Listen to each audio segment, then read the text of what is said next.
Good afternoon, everybody. This is the Geeky Gamer Podcast featuring Ken, Bill, Miller, and John. We're playing the Linen Tapestry this week. This is session 0, so that means we're going to do some creative character creations. We need money to do production stuff. Geeky Gamer Podcast Patreon, if you want to be the first. It wouldn't be the worst thing you did all day. All lowercase letters. Mr. Interrupt do music. Couchfire Media does productions. Trois Replay Production seems to be MIA. And I know that the artwork that we'll see today and the backgrounds of the character creation episode that we're going to make are by... Who are they by, John?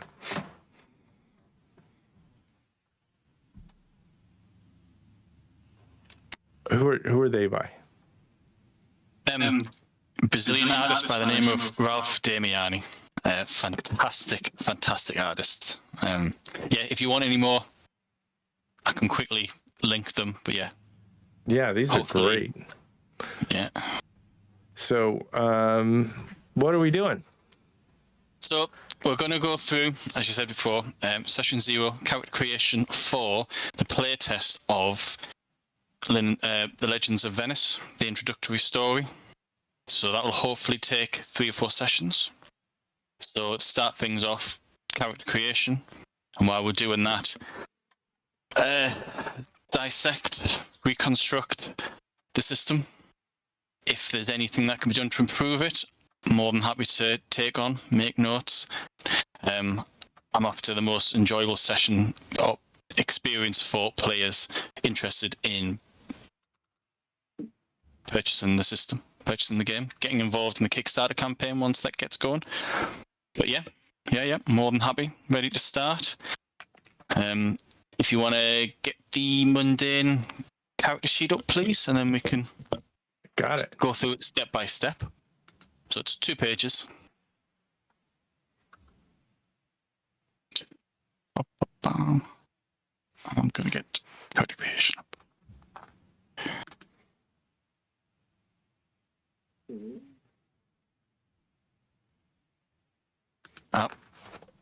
It's There's Bill. a D10 based system. Is that correct? Yep, it's just D10s.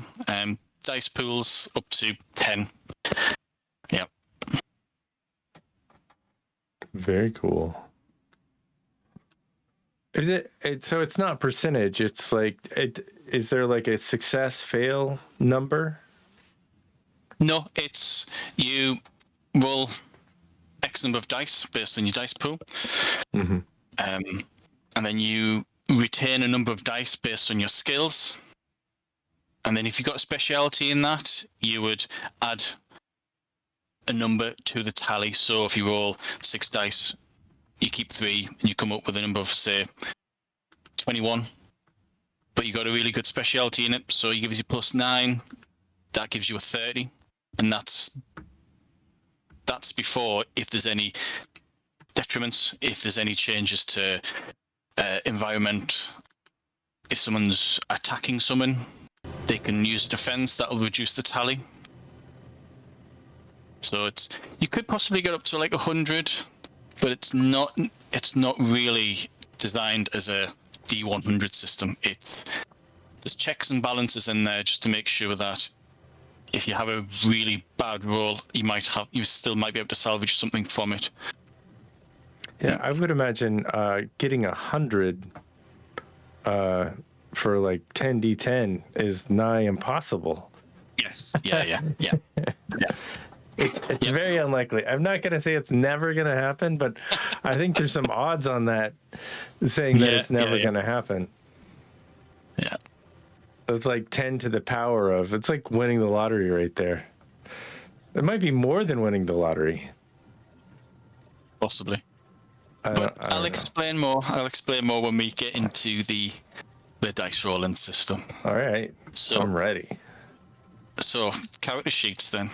So the first step, and is often the last step, is character concept, your background, your description. Who is your character? You can define your character by their career. What is it that they do? What defines them? And then also religion. It's significant in Legends of Venice. In the mundane, religion is always significant. If you're playing Linen Tapestry and you were branching out into one of the other realms, one of the high fantasy dominions or the Shadowlands, religion's not that important. But usually starting off a campaign, you start off in the mundane and then you just go off in any direction that you want. So Venice is a Roman Catholic city, but its residents enjoy kind of a tolerance towards other religions. There is a strong Jewish community there. There's a strong and growing Orthodox Christian. There is a small community of Muslims. So you could just choose which one of those religions you want. As I mentioned just briefly, it's often the last thing, so I don't expect anyone to immediately put down their career, put down their religion, or their age, or their gender straight away. It's just have that in the background, and then come back to it once you think, right, yeah, I've got it. I know what I'm doing, that sort of thing. So the second step is stats. So there are 5 categories. These are strength, personality, intellect. Now, these 3 form your base dice pools. You have spirit, which is your characters when everything else is failing and you're on your last legs. Your spirit is what you tap into to give you a boost, to substitute the weakened dice pools with an untouched dice pool. And the last category is society, and that's a mixture of how your character fits in to the setting, and it gives you bonuses, and also traits. It gives you attachments, and that sort of thing. So we'll stick with the first 3, which is strength, personality, and intellect. So for strength, you've got 3, which is speed, control, and brawn. Speed is how fast your character can move. Your control is your dexterity, muscle memory, how good you have trained your body to do certain actions. And brawn is your bulk, your brute strength. Sometimes just the sheer size of your character. So they're used in combat. Control is your base physical combat dice pool. But you can, if you go for wrestling or other types of specific combat, you could use brawn instead. Presence, interaction, and composure, they're your character's ability to impose their will on others. That's presence. Interaction is just talking, building up conversation, and composure is how your character can cope with pressure, keep their cool. And the last 3, the intellect stats, that's attention, memory, and acumen. Attention is used for observing, spotting things. Long range attacks such as archery will use attention. Memory is dipping into all that you know. And acumen is how your character deals with the here and now, their reaction, counterattacks. When they don't have time to think, that's when acumen is used.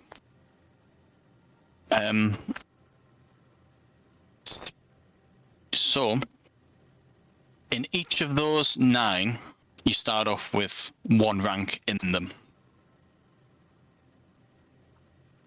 We just mark 1 down for each? Yep, to start off with, they all start off with 1. Is this why you use a pencil? Because that might change? Yeah, please. Yeah. Sorry, I should have mentioned that at first. Yep, use a pencil. And you always use a pencil. It's called, you always use a pencil. You never use anything but a pencil. Ever. So many times with character sheets, people are like, oh, where's the character sheet? I see it on here, but I can text it to you if you want. Yeah. Is there like an interactive one, or is it all? Do you have to print it out or something? Yeah, it's a PDF. Print it out. Yeah. Okay. There is a link. Do you have Acrobat? Bill, What? do you have Adobe Acrobat? Think so. You do? I think so. Well, that's good. Don't use pens, and I think so. Send over the link for the character sheet now. Yeah, I got it. To you, Bill. I got it. There you go. Cool. So.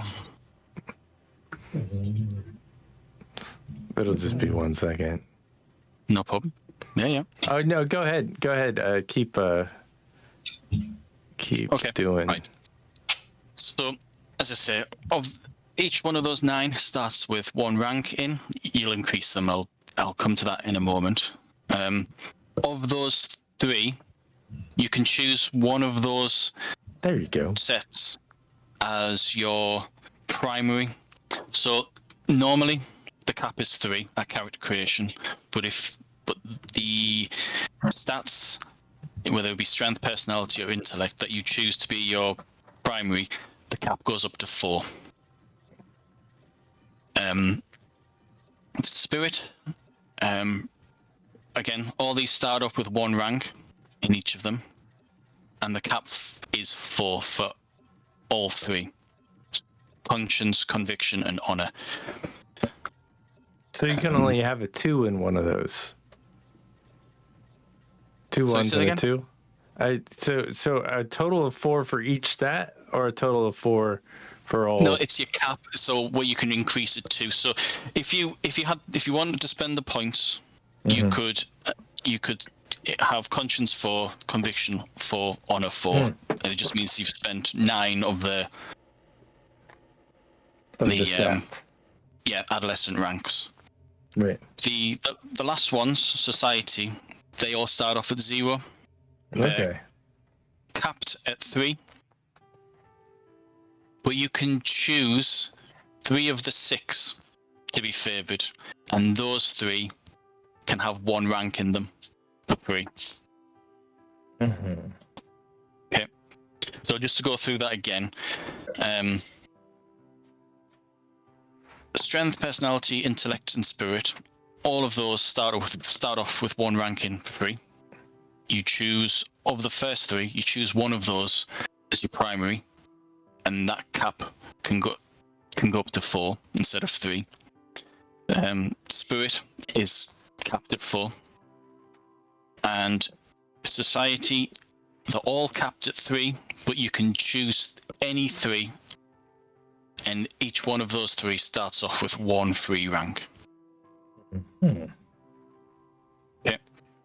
Then you have 20 adolescent ranks. These are effectively the skill points that your character's learned as they've gone through adolescence. Your character is presumably a young adult now, and so you've got 20 points, and you can distribute them as you see fit amongst those 18 stats. If you've got any questions on what things mean, please ask. So there's a thing called pool at the bottom. Is that where we like add additional something? So So the spirit, you would add up the combined totals of your conscience, conviction, and honor, and that's your spirit pool. So whenever you want your character to use one of those spirit dice pools, it costs you a spirit point. If your character's under attack in some way, you can spend a spirit point to increase your defense. And I'll come to defense later on. Copy. The downsides of the spirits is that if you have a spirit stat quite high, such as up to 4, you would develop something called a moral code. And if you want to use that dice pool, you have to make sure that you're not breaking your moral code. So for conscience, it's having compassion. So whenever you want to substitute, say your character's injured, and your control's normally 6 or 7 dice, and you're sorely wounded, and you only rolled 2, or 3, or maybe 3 dice, but your conscience dice pool is say 8. You can spend a spirit point, and you give the narrator the explanation as to why you're substituting, and you would say, I need to get through this fight to protect so and so, because you care for that person. So conscience is you having compassion for others. Conviction is different. Conviction is you would argue that you need to use this dice pool because you're a survivor. You have to get this thing done, not for anyone else, but for you and for your ambitions. And then for honor is if your duty calls you to do something, says you're defending the honor of someone else, or you're tasked with defending a castle during a siege, you can just write, I'm honor bound, therefore I want to substitute my depleted dice pool with the honor dice pool. So that's how the spirit dice pools work. Really quick. So for strength, personality, intellect, and spirit. Yeah. How many ranks do I get to allocate? Amongst those and the society traits, you get 20 ranks. 20 ranks, Oh, wow. and each one raises a die 1, or how does that work? So on the left-hand side, you've got rank, and they're what you're purchasing. The dice pool for the first... Oh, that's adding up all the other stuff. Yeah, so the dice pool is double your rank. So if you've got a rank of 3, you've got a dice pool of 6. Okay, you've got a rank of 4, you've got a dice pool of 8. So I would just allocate my ranks, 20 ranks right now, right? Yeah. But you already get... Did you already get like 12? Or... Yeah, you get 1 rank. You already get each. 15. It seems like you already get 15. Oh, okay. Yeah. Okay. So it's you start off with 1 in all the strength, all the personality, all the intellect, all the spirit, and then you choose 3 of the society backgrounds. And I'll go into the backgrounds now. Right. I was gonna mess with backgrounds at all yet. No, that's fine. With society, that because it ties you in, you might not be in a position at this point where think, well, what is my character? What's my career? So, like associates is allies, people that you know, people that you can turn to for support. Are they in your what the system would call sphere of influence, or are they in a different sphere of influence? I'm a lone wolf. You're okay. Or backing is your position in your job, in your career, how much authority you have. No, I'm broke, dog. Sorry. Just gonna use all those ranks for my strength. Yeah. That's what I do on all our build games. I know you do. Piece of shit. I don't see backgrounds. Where are those? I see skills, expertise. I was dipping into vampire there. It's society. So just below spirit. Oh, okay. Yeah. So you got associates, which is your allies, close friends, that sort of thing. Mm-hmm. You got backing, which is your rank. This is how much authority you have within your sphere of influence, whether you're in a city guard or a sea captain, that sort of thing. That gives you authority. and dice pools, but also gives you a wage. So if you have 0 backing, you're unemployed. So you have no lone wolf. Contacts is Making myself. yeah. So contacts is people who you know, people who you can turn to for information, and likewise they will turn to you for information as well. Estate is a mixture of your starting wealth. So if you're a noble, you'd want to have a high estate. It's also a measure of your education, and it's also how much money you start off with, like character creation. So if you've got 0 estate, you're penniless. Mentor is a character who looks after you. They train you. You're their protege. For a longer campaign, this mentor would actually be a severed soul of some kind, someone who's, depending on how many points you put into it, someone who is either very powerful and spends very little time with you, or someone who's of medium power but spends a lot of time with you. And the last one is network. Network is how far all your other society traits stretch. So if you have network of 0, everything that you've got, your backing and your associates, is just tied to the district that you're in. Backing 1 could be all of Venice. Backing 2 could be Venice and another part of the Mediterranean, and so on and so on and so on. But it means that all the society traits that you've got is somehow applied across all of them, because that's your network. It also increases the number of languages that you know. Okay. So that's the basics for society. Society also has a pool. What this pool does is increases the number of dice that you retain. So I'll briefly go over the system again. So your dice pool determines how many dice you roll. The number of dice that you keep, in addition to any 10s that you roll, is based on your skill. But if you have background, a society trait that's relevant to what you're getting into, like if you're searching for rumors, you're investigating, you're trying to assert your control over a potential riot, you could use your normal skills, expertise, but then you can say, right, I'm going to apply my position as a city captain in the guard, and I'm going to increase the number of dice that I keep. You'd spend a background point, and you'd get to keep those extra dice. Okay? So I will let you guys mull over, and then let me know when you're happy to move on. So 1s are in everything.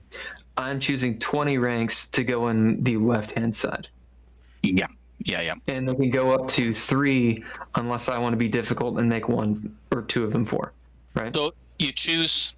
So spirit, they can go up to 4. Okay. Of strength, personality, and intellect, you choose one of those 3 to be your primary. Okay. And then That's all I need to know. yeah. Awesome. So can we, like, that initial first rank, like, say in honor, can I drop that to 0 and move it somewhere else? No. It's free. You're not losing anything by not being able to allocate it to somewhere else.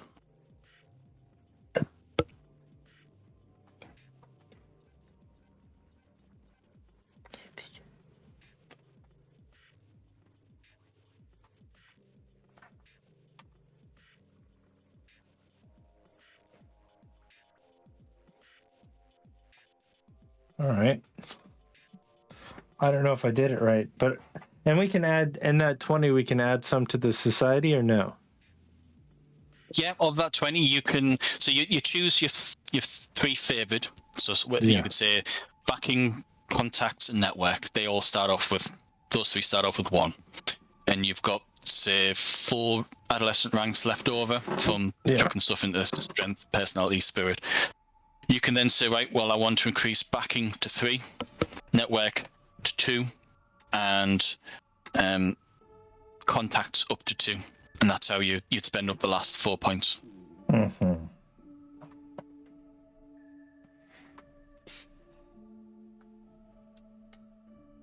Can you explain the difference between contacts and associates? Yep, sure. I shall go to the section of the book. I'll read it out. Okay, yeah, I gotta. I can find it. Maybe. Yeah. So, associates represent narrator characters who have become good allies for your or followers for the character. Associates either love the character or owe them a great deal of respect. So you would have, for each rank that you have, would gain you a number of allies. Now, allies are people who are willing to put their life on the line for you, because they would expect you to do the same for them. And then, in addition to this, your character has also a group of followers, and this is all within associates. Okay. For contacts represent narrator characters who are contacts between the character and other spheres of influence. The relationships are based on a mutual gain, and unlike allies, a contact is using the character for their own gains as well as the player using their contacts.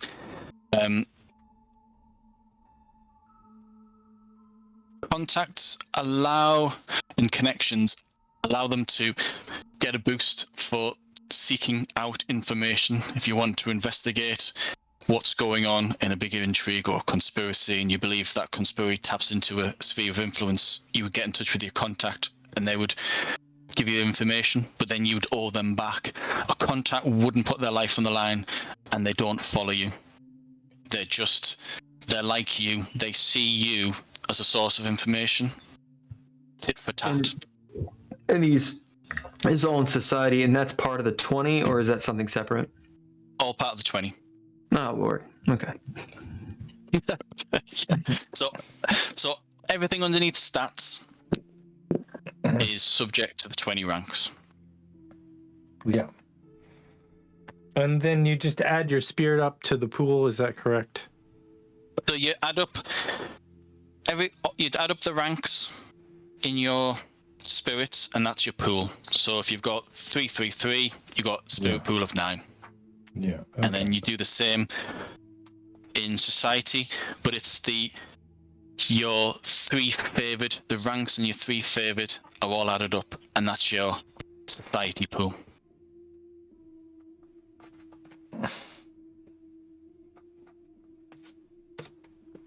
Your 3 favorite. Yeah, and those 3 favorites start off with 1 free rank. Sure. Can you just add? I mean, you could add 1 to each and every one of them, couldn't you? Yeah, if you want it to be a jack of all trades. Yeah. Mm-hmm. I'm not going to do that, but I mean, that is possible.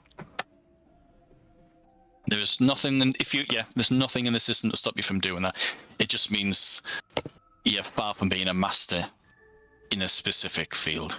But if that's the character you want to play, you can play that character. Okay. So, tell me if this is right or wrong. Yeah. For my ranks on society, I have 1s in everything. So, okay, so which are your 3 favored? 3 favored? Yeah, so in society, you choose 3 of them, 3 of the 6, and they're your favored. And you start off with 1 free rank in that. So if you've got one... Okay. Yeah. My favored, right. Yeah. I thought you got a free rank in all of them. No, not in society, just 3. Okay, cool. Then in that case, I'll pick those 3. Otherwise, on strength, personality, intellect, spirit, I've got 222, 322, 333, 334. Yeah. Okay, yeah. All right, sweet. How about you, Miller? Where are you at? Is it making sense? Yeah, I think so. I was just trying to figure out which ones I want favored in society because it's only those 3 favored ones that make up the pool, correct? Correct. You can spend ranks in a 4th one, but it doesn't contribute to your pool. Right.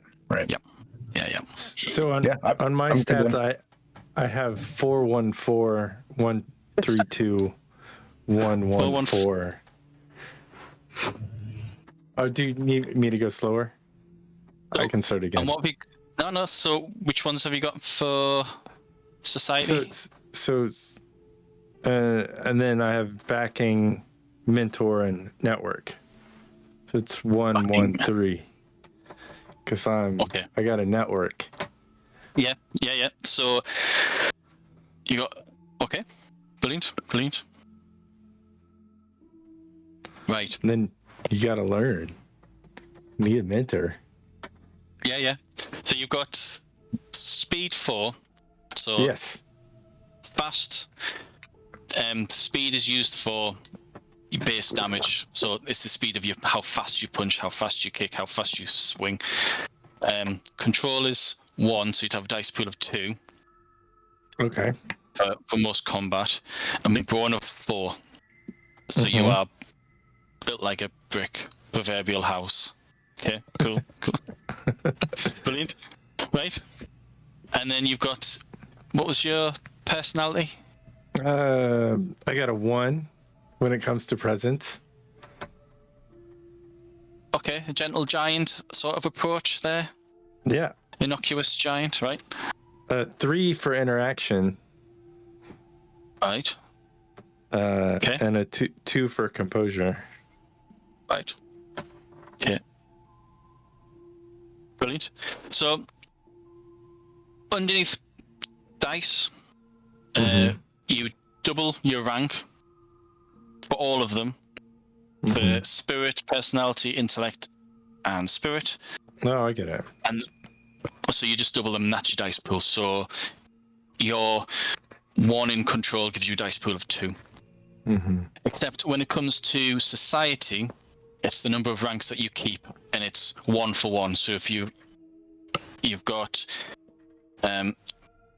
network of 3, you've got retain 3. Okay. Right.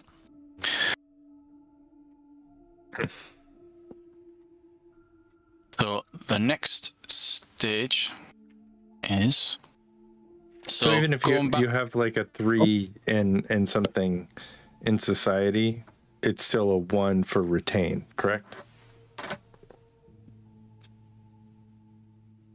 So what you retain is equal to your rank. So if you've got 3 network, you retain 3 for any roles relevant to your network. Okay, copy that. Right. So the next step is skills. So a little bit over on the right hand side of the character sheet, you've got skills and expertise. Your skills are the abilities in bold caps lock. Agility, empathy, stealth, athletics, perception, survival, and so forth. So all of your natural skills, which is those 6 that I've just mentioned, starts off with 1 free rank. They are innate to a character. Okay. And then you have 20 ranks to distribute amongst all of the skills, in addition to the 6 that you've just got for free. So this is where you might want to think back about your character's career. What do they do? What's relevant? So it's in the And 24 the 6 that are for free are in the 24 different boxes. Yep. So as a general guide, you've got your 6 natural, which is the most commonly used skills. I see. Right. Okay. You've got combat, so you've got guile and influence, their social combat. Melee and unarmed, that's close combat. And archery and thrown is ranged combat. And then the rest is professional and academic. And they're just to fit in with your character. You can be as focused or as spread out as you want at this stage. But do all of these start off with one, or just? No, just the. You'll see on the left-hand side, natural.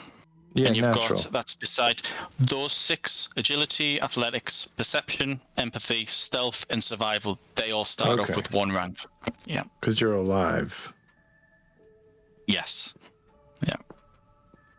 Or undead. Oh, undead. Yes. I'm not sure an undead would have any empathy, but yes.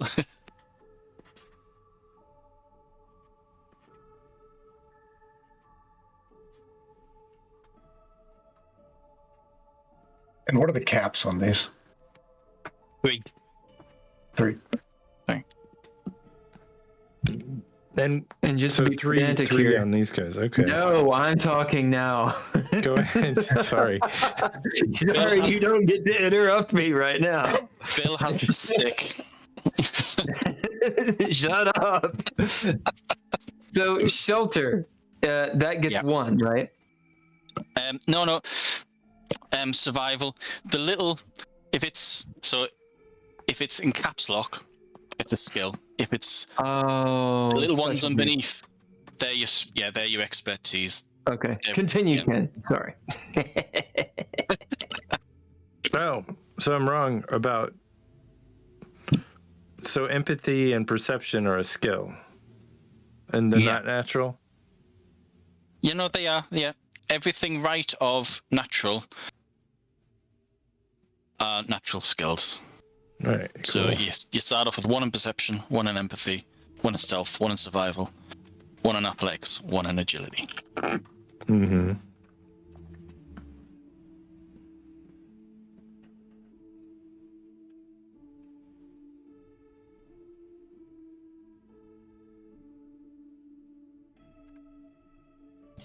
I dislike Adobe Acrobat. That is all. Yeah. Oh, I hate that too. I mean, it is a. Yeah, they keep stripping away all the facilities, and then you have to pay your subscription to get them all back. Yep.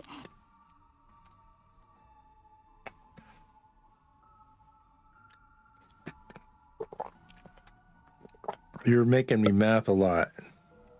Oh, sorry.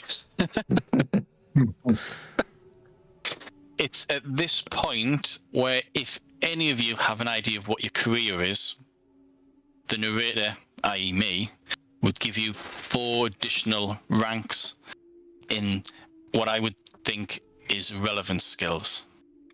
I want to be in the brute squad. You want to be in the brute squad? Well, you mean, Is that wrong? mean city guard? Yeah, the city guard. Yeah, whatever. Yeah, okay. Yeah. So, the city guard, I would give constable guy. Okay. Then what I will say is I would give you 1 rank in influence, 1 additional rank in melee, 1 additional rank in perception.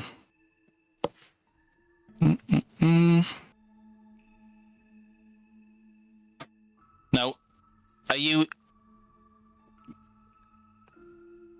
high up in the city guard, or are you just a PC plod? I think I'm in, in the middle. I walk around the streets at night, I might have been higher up in the past, but I was kind of bumped down a little bit, so I don't have a ton of responsibility. Oh, okay. I just make sure people don't get robbed at night. Does your character have any authority with over any other city guard? Are you I like mean, a mid-rank? It's probably the recruits. He busts them up a little bit. The first, the newbies, they're under him, and then they all get promoted above him pretty quick, I would imagine. Yeah. All right. I would give you an additional rank in athletics. The reason I was asking about the rank is if you were going for an officer, I'd give you a rank in bureaucracy. Yeah. But by the sounds of it, you're more of a hands-on rather than bureaucratic. Yeah, he's more hands-on, I think. I mean, but he's convicted, not conflicted. Okay. When you say convicted, that makes him sound like he's been arrested, and he's got conviction. He's convicted. Right, no. He's got honor. So no, cool. So 1 in athletics, 1 in influence, 1 in melee. What was the third one going to be? Oh, and 1 in perception. Okay. Can you give me that one more time? Because I can't. Yeah. I'm having. So what's the first one? 1 in athletics. Oh, athletics. Okay, gotcha. Yeah. All right. 1 in influence. Influence. You got Okay, gotcha. Yeah. bully people. 1 in melee, Mm-hmm. so you can hit people. Yeah. And 1 in perception, so you can Perception. spot the perps. Perception. Okay, that's where that is. All right. Thank you. No worries. Next, Yeah. idea for career-wise. Yeah, so for my guy, he doesn't exactly have a career. He's one of the Medici, like a cousin. He's a little younger, and he's basically just extending his time, or he's training and learning how to take over part of the business. Yeah. So right now he's just training for that, as long as he can until his family forces him to, take charge of something. Okay. Right. So, I would give you 1 in law, which is academic. 1 in bureaucracy.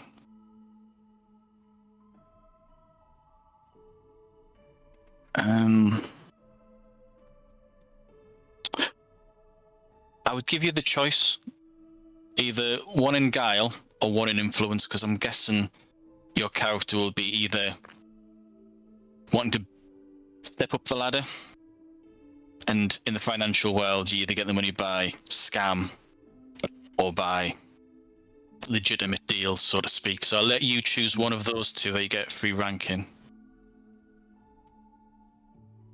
All right, I'll go with influence. Yep. And then 1 in perception, because perception's also to do with like recall, estimating, trying to work out, trying to see something that's not there, like the best deal, that sort of thing. Okay. All right. Bill. Oh, so yeah, you just so right at the beginning, we're going through like the first step is often the last step, and that is your character's age, gender, career, religion.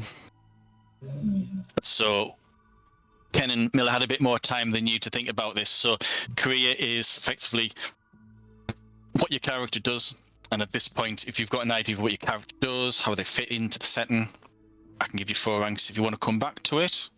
More than happy to do that. I was just figuring this bullshit out. I think he's a priest. Okay. But I'm thinking that he was the 4th or 5th son or something. Yeah. Yeah. And so he grew up, knowing like lordship, and maybe like Was he a noble? well, I don't know. Yeah, fuck it. He'll be a noble. Noble If I get to priest. choose, why not? Do you want to be a noble? Sure. Yeah, he was noble. He's noble as hell. What he was. I was gonna say he was the gentry class. Fuck that. Okay. Nah. He's noble as hell. But he's a priest. Right. I would give you an additional rank in performance for the oratory, that sort of thing. So it's 1 in performance, which is a professional and academic. 1 in bureaucracy, because obviously you're a priest and a noble. Let me find bureaucracy. Ah, yes, indeed. What are you trying to say about the priesthood, John? Nothing? No. What are you trying to say? And then 1 in influence. That's right. And 1 in empathy. Well, the confessions that you take. Empathy. Okay. So I got 1 in empathy, 1 in influence, 1 in performance, and 1 in bureaucracy. 1 in yes. So even if you don't put any ranks into empathy, you've got 2 in empathy. Right. Because you start off with 1, and I've given you 1. Yeah. You know, I think he is a little empathetic. Your guy. I think you're a little empathetic. I think you get a raw deal. I do get a raw deal. I think you're an empathetic guy. I think I'm the one with no empathy. I'm an empathetic guy. So we've got, trying to think of the characters. So we've got outside noble, who's a financier, a priest noble, and city guard. Brilliant. So the next is expertise and combat maneuvers. So on the second sheet, there is combat maneuvers, top half. So combat in this game isn't just rolling dice, keeping dice. I've hit them, yada yada. Combat maneuvers is there to add a bit of flavor, so you can build up a style of fighting for your character. So if you wanted to have a character who is a fencer and you want to focus on quick, nimble attacks, no armor, you want to be a duelist, all that sort of thing is available in the game. Okay. So, with it, once again, you've got 20 adolescence ranks to distribute amongst expertise and combat maneuvers. Rank 2 combat maneuvers. I'll come to that. I'm going to assume there's going to be lots of questions about combat, especially from you, Ken, because by the sounds of it, I think your character's the most physical. Yeah, well, he's very specific. He's specialized. He's specialized. He's not like a sword fighter. My guy's a sword fighter. Yeah. All right. Cool. So a sword fighting priest, noble. Oh yeah, dude. Right. Cool. Okay. So He gets into duels. I'm thinking that he got into the priesthood to kind of get out of trouble. I think he's a drunkard and a slut and a lush who went to the priesthood to get out of trouble. or he was sent there as punishment. Or he's sent there as punishment. It's entirely I love that. one of that. the other. Your character wouldn't be the first to go 2 steps too far and then get booted off into the church. Brilliant. I'm gonna stab somebody. What? Okay. So again, you get 3 ranks in certain things. So you have 1 free rank in dodge. So underneath the natural, you've got expertise, but they're in italics, and they're your defenses. So Right. underneath agility is dodge. You get 1 rank in that for free. Underneath athletics, is resistance. You get 1 rank in that. Oh. And so on. So for empathy, it's got reflection. Start off with 1. Perception's got awareness. Start off with 1. Overlooked under stealth, and survival has evasion.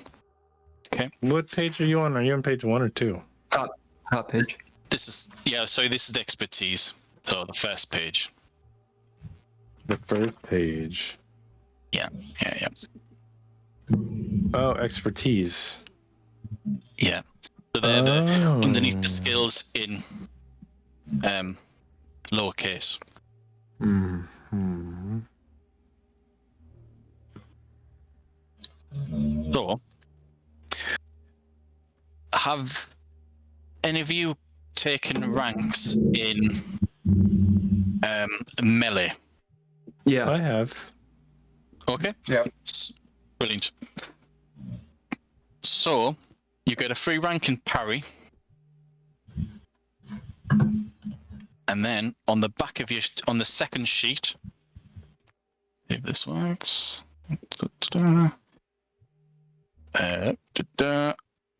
along here, underneath melee, write in the following combat maneuvers. You have a combat maneuver called parry, which allows you to parry, and flat of the blade.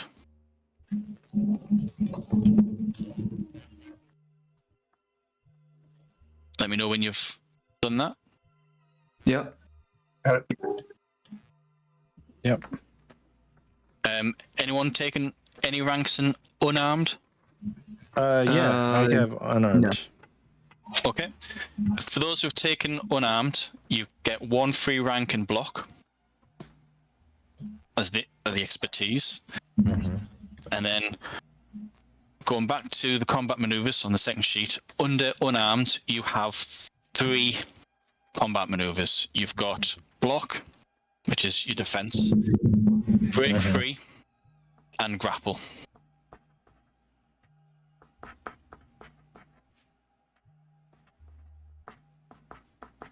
Mm-hmm. Okay. I know at least Miller has got influence. If you've got any ranks in influence, you get 1 rank in resolve for free. Where's that resolve? Resolve is underneath influence. So if you got a rank in influence, you get a rank in resolve. Nice. And if you got a rank in guile, you get a rank in savvy. Okay. Did anyone take any ranks in archery? Yes. Brilliant. Okay. You don't get any free ranks in expertise, but you do get the 2 combat maneuvers called aim and extended shot.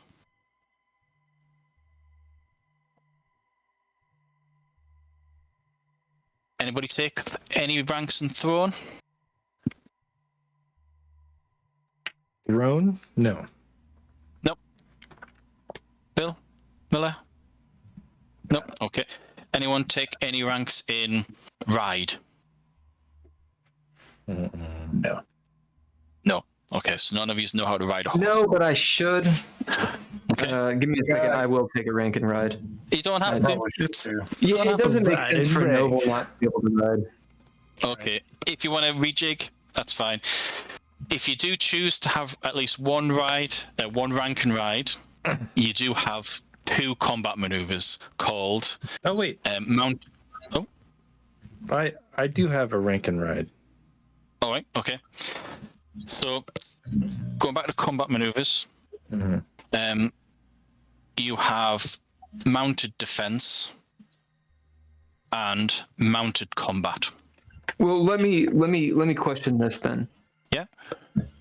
Based on the time period, do we all know how to ride a horse? People might have experience of getting on a horse, Like, you know, like trot it, but not being able to ride it at any speed, nor have any ability to fight on a horse. yeah. Well, that's the distinction I'm saying is Yeah. I'm not saying my dude can fight on a horse, but I'm saying he definitely knows how to ride one and can gallop in one. Yeah. Do I need to take a rank in it? it's entirely up to you. So, for example, the way that the system works is you've got ride 0. You get on a horse, and you've got 6 dice in control. You roll your 6, and if you get 10, you do okay. Okay. That sort of thing. In that case, since there's no negatives, it's fine. I just didn't want it to be like, it's like being like, in LA and having no drive skill. Like, you have to know how to drive, Yeah. Okay. Yep. Right, and the last one. Did anybody put any ranks in warfare? I don't think any of you will have, because none of you are trained soldiers, but could be wrong. Well, I took one. I figured part of my schooling. All right, okay. Right, so underneath warfare, under combat maneuvers, put down you have flank and stall. So flank only works if you have someone else with you who has flank, because there's a tree of combat maneuvers where you fight as a unit. Stall is the other tree for warfare, and that's dueling, you versus one other person. Okay. If any of you want any full descriptions on what I've just told you to write down, just let me know. Go back to ride. So you have mountain defense, and what was the other one? Mounted combat.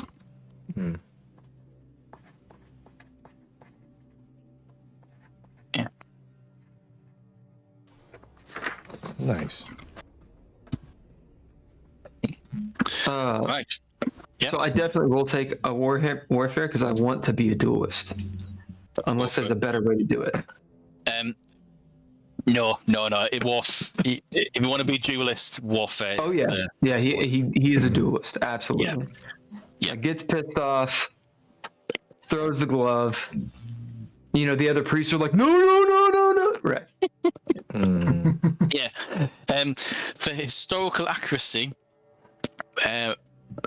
Roman Catholics, I think priests are forbidden from drawing blood. So I think they're only allowed to hit people with flat blood. of the blade, baby. Flat of the blade. There you go. Flat of the blade. Yeah. Yep. So there's stall/duelist. That's a word I don't know. So stall is just stall is the combat maneuver. Oh, to feint, to sort of like. Yeah, it's. I see. Yeah. Okay. And then what's the other one? Flank.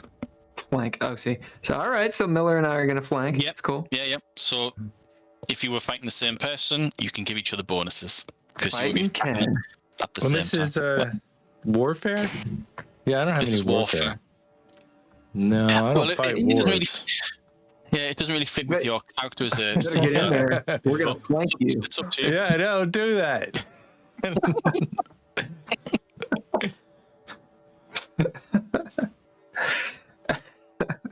So you've got 20 ranks to distribute amongst expertises and rank 2 combat maneuvers. Now, rank 2, you can only get a rank 2 combat maneuver if you've got 2 ranks in the combat skill that you want to go for. So, for example, if you've got melee 2, you can buy a rank 2 melee combat maneuver and get that for free. Oh, you can get that with one of your ranks. If you want to go for a rank 2 unarmed, but you've only got unarmed 1, you can't get it. So you need to have a rank in the skill equal to the combat maneuver that you're wanting to learn, or in this case, purchase with your adolescent rank. So you need to have at least 2. So, for example, right now we have under melee, we have parry. Is that rank 1? Yep. Parry and flat of the blade are both rank 1. I have parry and bashing. Does that mean anything? No. Did I do it wrong? Right. No. So that's the expertise. So parry is your defense. The Oh. bashing, hacking, piercing, and slashing, Okay. they're ranks in a style of combat. So I based on the see. weapon that you've got, you can use that. But when it comes to the combat maneuvers, you'll have parry and flat of the blade. But if you don't use bladed weapons, flat of the blade's not relevant. But the parry always is. Oh, I see. So you just fill out the top. It looks like it's in italics with the rank. And then No, the italics are ones you get for free if you have a rank in the category. Yeah, they're defenses. Yeah, so we've already done the categories, and if Right. if there's an italicized thing that you have a rank in your category, the italics you get one rank in. I think Now we're I doing the just- second tier skills. It's the Yeah, wrong words, okay. but everything underneath the categories. Now, my question is, does the same rule apply? For example, I don't have anything in knavery. Could I take disguise, or do I have to have a rank in knavery first? You need to have a rank in knavery. Okay, I dig. Yeah. Oh. Is this priest going to be also? No. He doesn't have any Forger. knavery. He has 0 knavery. Okay. No. Well, so I was saying I have a rank in warfare to be able to get the the dueling maneuvers, but I don't think I have any skills in warfare. Right. So have you? Like, but you've got. I just know how to duel. As long as you got one rank in warfare, that's fine. Yeah. Right. Yeah. So it doesn't really make sense to take guerrilla or leadership. Like that has nothing to do with dueling. So Exactly. Yeah. okay. Yeah. Cool. That's fine. Okay. So, combat maneuvers. This is where it gets quite in depth. There is a link on Discord that I put up last week or the week before. Mhm. And the Severed Souls character. I think this is the one.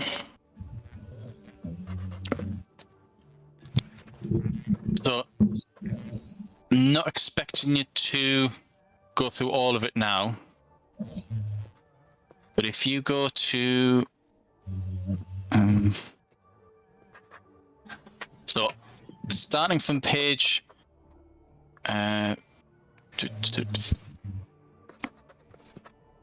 14, 15, 3.2 combat traits, that gives you a list of all the combat maneuvers.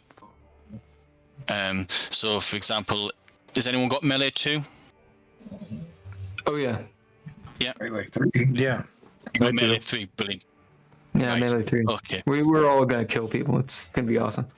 right. So, for melee, you've got your basic melee. You got your general. So, you've got quick draw is a rank 2. Charge, which is you run in with a spear, like a reach weapon, or just run in and just whack someone. Gain extra points. Brace, which is if you've got a spear or whip ranged weapon, you can counter a charge. Based on, do people have any specialties under melee? Has anyone chosen a particular, it's bashing or hacking, piercing? So I was thinking of piercing and slashing, Okay, Yep. and then of course parry. Same one. parry. Nope, that's fine. So, depending on what sort of weapon you've got, so when we get to equipment, it'll all tie together. Based on the weapon that you've got, that could give you style possibilities. So if you've got a long sword, you can either use that sword as piercing or slashing. I'd have a rapier. Or rapier. Or a So, saber. right. So saber is more for slashing, rapier is more for piercing. So rank 2, you could, if you wanted to, purchase the piercing proficiency.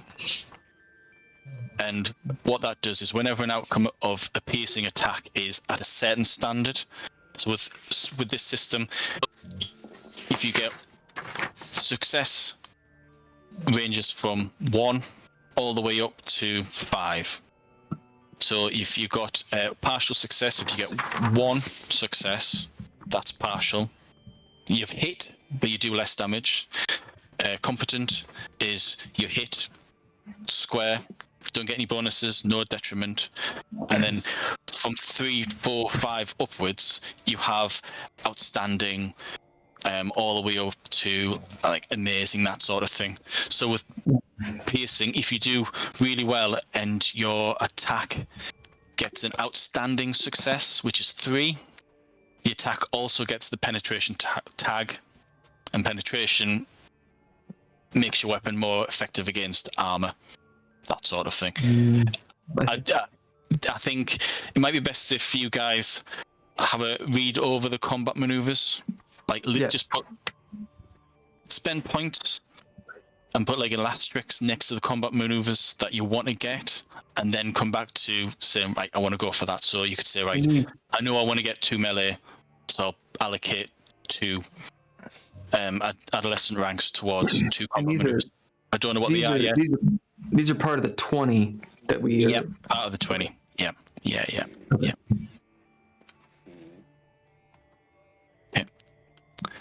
So... like multi-attack and moving target. Is that what you're talking about? Or is that... That sounds like system. Oh, that's system. This one... Yeah, this combat one maneuvers. Okay, I see it. Daze and slender and... Yeah, they're the effects. So that document there is the rules. What we need, if you could get up, is the Severed Souls character PDF. I can send you the link by Discord. Maybe not. I don't know. Yeah, I'll send you a link.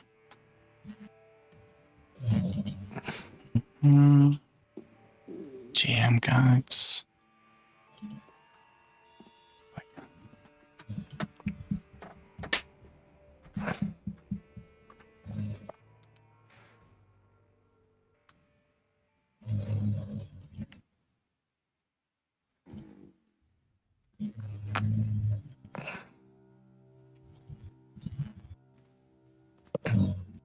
There, just sent a link. Okay. So, where are we at?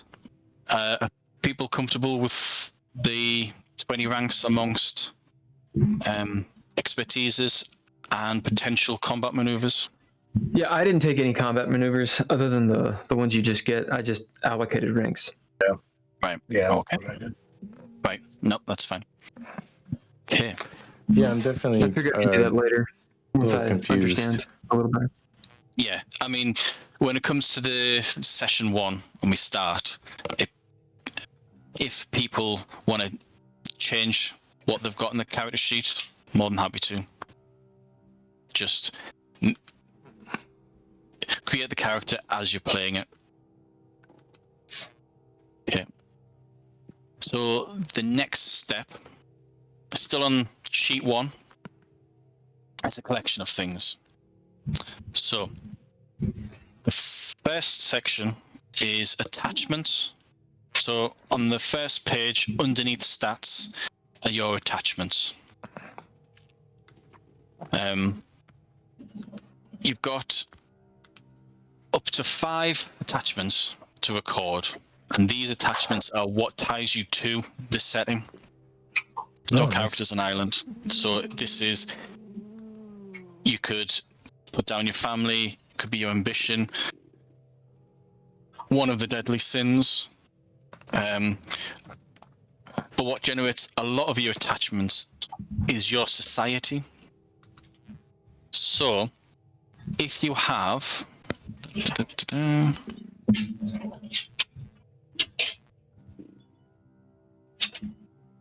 so did anybody take any ranks in associates? Yeah, associates. Yeah. Nope. So, nope. Okay. So with associates 1, you have 1 ally. Okay.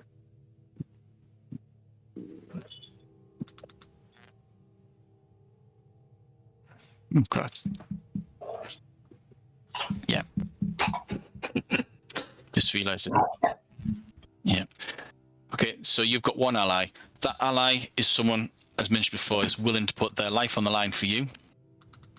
But you also have a bond with them.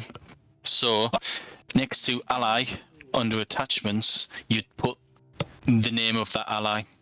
So with your character being from outside Venice, it's your choice. Is this ally someone who is already in Venice? Or is this someone who is outside of Venice that's from your home city of Florence? It's up to you. Is this the person, the reason why you're in Venice? Or is this person just a close friend, member of the family, someone who owes you a blood debt or you grew up with? It's entirely up to you. But that ally is an attachment. Okay. Next would be, did anybody take any ranks in organization? Oh, sorry, in backing. Yeah, I did. Okay. Yeah. What is your backing in? Next to organization, jot down what that organization is. So for Ken, that would be City Guard. Yeah. So that's your City Guard. That's your organization. Well, the Night Watch. Yeah. Okay. Yeah. Night Watch. Yeah. Yeah. There is a specific faction that's kind of secret in the setting. Yeah. But I'm more than happy to get you into that if you want. But that's like a discussion for another time. Okay. Cool. So, Bill, did you have a rank in backing? Yeah, I have one in backing. I was thinking it was either his family or the church. Okay, so family is a separate one. So, so organization would be church. And Miller, did you have backing? Yeah, I took 2 ranks in it actually, and I was thinking that was just the Medici family, but since that's different here, would be like a banking guild. They are an organization. Yeah. It's both. Ironically, there is a major character in the setting, who is the one who effectively sets up the Medici banking. So, when you mentioned that, I thought, oh, there's a lot of potential there. So, you could have the Florentine Bank as your organization, or if you want to be someone who's learning the ropes and you're wanting to be involved in one of the earliest banking institutes, you could be in the Venetian banking. You could be in one of the guilds so that you have a license to issue promissory notes, that sort of thing. So again, your organization could either be in Venice or outside of Venice, just like your ally. You kind of like, you've got one foot in each world, outside of Venice and inside of Venice. Okay. Next is did anybody pick mentor? I did. Okay. Yeah. No, I didn't. Never mind. Miller, did you pick mentor? No. Okay. How many ranks did you put into your mentor? Just Ken? one. Just one. Okay. At 1 rank, you choose. I mean, make up a name. If you've got an idea of who he is, what sort of sphere of influence he's in, is he a high up member of the city guard, or is he someone in a different aspect or a different area of Venice? It's entirely up to you. Okay. Right. So, of those attachments that you've written down, so there's one ally, organization, patron. So I would put that in patron. The Yeah. name. So of your mentor will be under patron, or if you can't think of a name yet, just put a mark got down. Yeah, cool. Did anyone?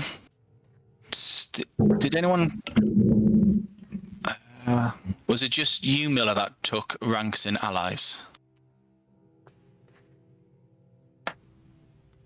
You mean associates? Sorry, associates. Yeah. Yeah, I have one in estate and network. Those are my other two. Okay. So if you've got any ranks in associates, in addition to allies, you've also got followers, and these are a group of people who whether they work for you or they follow you, like could be cult of personality, or just you're just a likable person, and these people follow your instructions. They're not allies, they're not going to put their life on the line, but they'll back you up.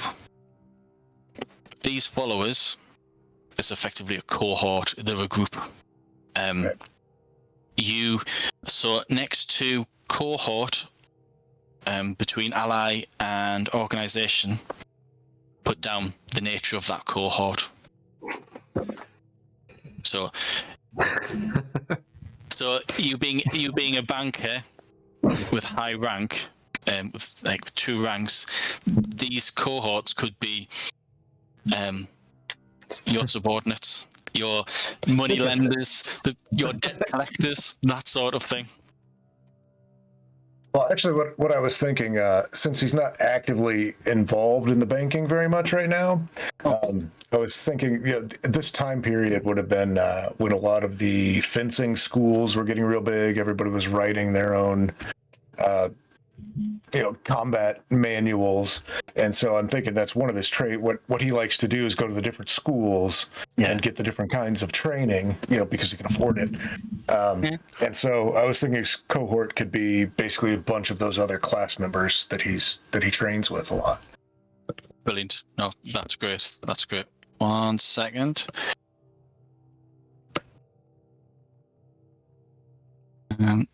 Just bear with me with 1 moment, guys.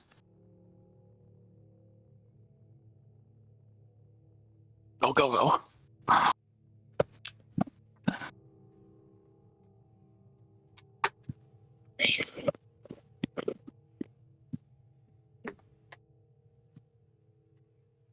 Right, I'm back. Brilliant.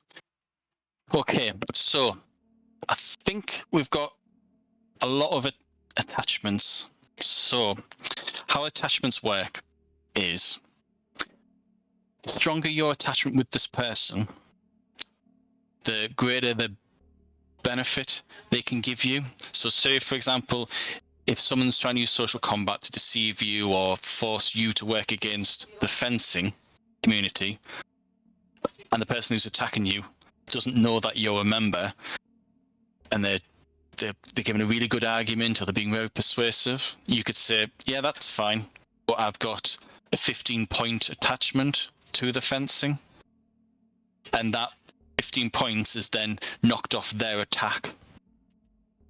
But at the same time, if someone decides, right, I want to get to you, I'm going to hold hostage a member of your family, they can turn that 15 points as leverage against you. So you've got to choose amongst your attachments, one that's 25, one that's 20, one that's 15, one that's 10, and one that's 5. The rest is 0. If you don't have 5, this is where you can come up with an ambition, your family, and up to 2 sins. Sins are quite important for the severed souls. So not so much now. Mine is wrath. Yeah, okay. Stick that down. Mine is It's also already Raph, the twin brother. Is it really? Oh, he's out.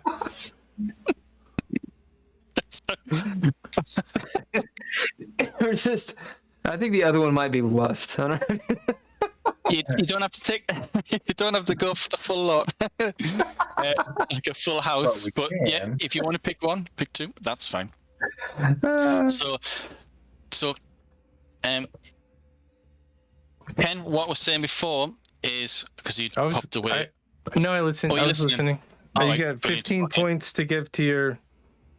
Like, if I wanted my patron, Vito, is his name? You give one of your attachments a rank of or a tally of 25. One of them 20, one of 15, one of 10, and one of 5. And they affect social combat. Can we just make up allies, or do we have to have the associates? You and all need that to have stuff? the associates. Yep. Okay. Yeah. So, do I get any attachments with network or estate? Nope. Okay. But you'd So have one. basically, So you could have one for family, yeah. which we'll go into. Yep. Ambition. Yep. So there's 2. Sin. Sin. Wrath. Yep. So that's 3. Did you have backing? I think you had backing church. Yeah, I do. So that's 4. Did you have a mentor?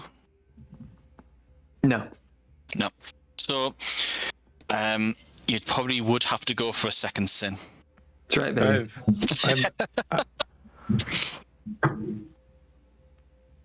You So never went over network.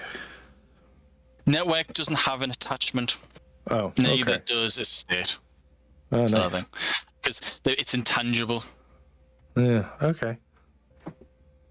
So if people can come up to me and say, hold on, well, surely your network is so important that you'd put your life on the line or whatever, because it's your identity across so many areas, then that's food for thought, and I might put it in. Yeah. But at the Well, my moment, when I've network is playtested important. My fellow night watchmen. They're my guys. Yes. What's your network? The Night Watch, or the So the organization is the Night Watch. What was the rank in network that you had? 3. 3. Right. Okay. So we're moving on. We'll be moving on in a second. But for you, for rank 3, that means that all your society traits can be situated within the entire Venetian area, not just the city. You know people, so that if you want to go to Padua or Treviso or Durazzo, you can go there and people would know you, and you'll be able to apply your authority as a city guard of Venice across all of this area. You also get additional languages, but we'll come to that in a second. So have people decided on their attachments, which is It's a 25, a 20, 15, and a 10, right? and a 5, yeah. Oh, and a 5. Yeah, so there's 5. Yeah. I see. Miller, you all right with those? Yeah, I'm good. Brilliant. Yeah. Right. I think what we'll do is we'll do languages and then have a bit of a break. 5-minute break. Sure. That's all right. I have about maybe 30 minutes that I can stay. Okay. We'll plow on then. We'll plow on. Okay. So And we can take a short break because I need some coffee anyway, and you and I could meet up later on in the week to finish if you wanted. no, that'll be great. That'll be fine. Yeah. Okay. So languages. Everyone starts off with one language that they know that they can speak. If you're from Venice, you know the Venetian language. It's a sister language to Italian. It's very similar, but it's not the same. It's dialecta da mar, tongue of the sea. So if you're from Venice, that's your starting language. Miller, your starting language would be Italian. So it's not enough. The difference isn't enough for you to not understand what people are saying in Venice. But there's 2 drawbacks. One, Venetians know immediately that you're not Venetian, that you're a foreigner. Even though you're speaking the same language, you're still a foreigner. Right. And 2, there would still be some little parts of the dialect that you wouldn't quite understand. But it's all Italian. Anyone who's got network, gains additional languages because Ken, your character has obviously travelled across nearly all of the Venetian Republic and all of its outposts. You've been around and you've come back for whatever reason, but you know a lot of languages. So you know 3 additional languages, Okay. and I will let you choose them. So Italian is an option, but you have so many. Is it just with Network 1? With Network 1, you'd have 1 additional language. Okay. But Ken's got 3 in his network, so he knows a lot of languages. 3 I took 3 additional, also. 2 or So total. Ken, in total, you would have 4 languages. Okay. You got Venetian, and then 3 of your choice. Where are the languages? I can't seem to find them. On the character sheets, bottom left, page 1. No, I mean in the book. Or are we talking like German? I don't. Or like Yeah, I didn't want to list because there are They're so real many language. languages. But these are Russian, real languages. Chinese. So Okay. Did you have an exhaustive list of all the languages? it's a valid Basic. point. It's a valid point. I might for Ken put that in the book. You actually might know English. What is it, like 1500s right now? Yeah. There is actually a very famous Englishman in the area.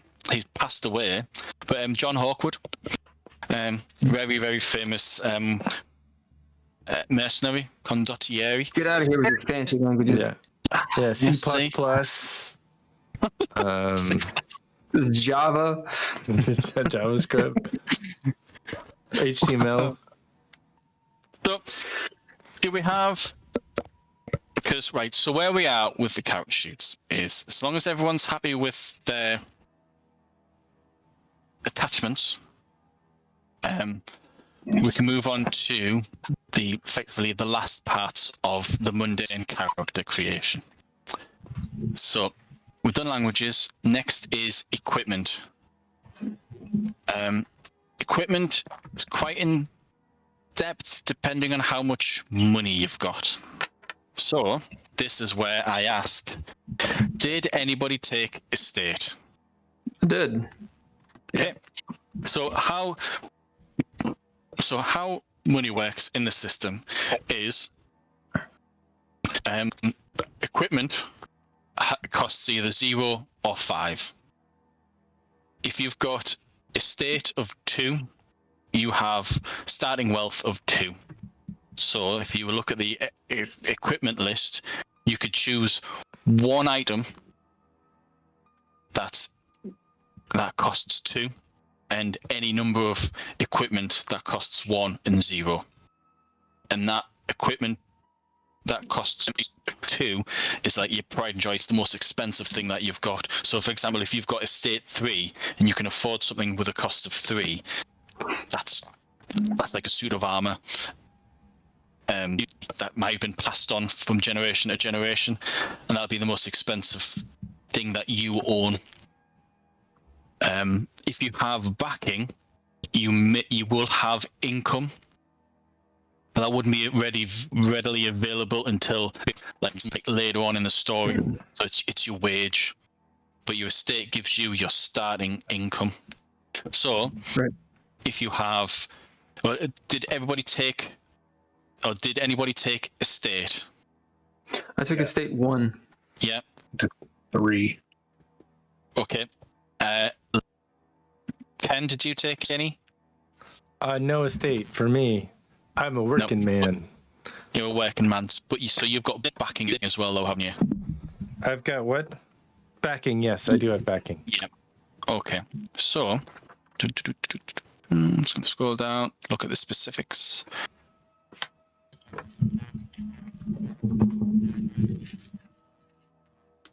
Yeah.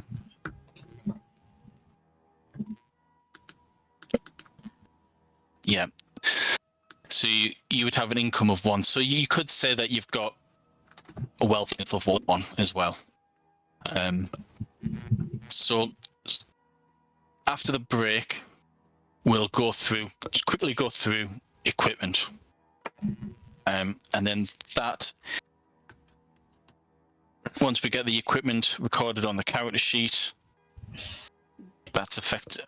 And then the combat stats, such as the defenses, such as dodge and parry, that's the mundane character creation done. So I reckon that's about 20 minutes. So 5-minute break, and that'll be enough time for you. Cool. Brilliant. Awesome. Okay.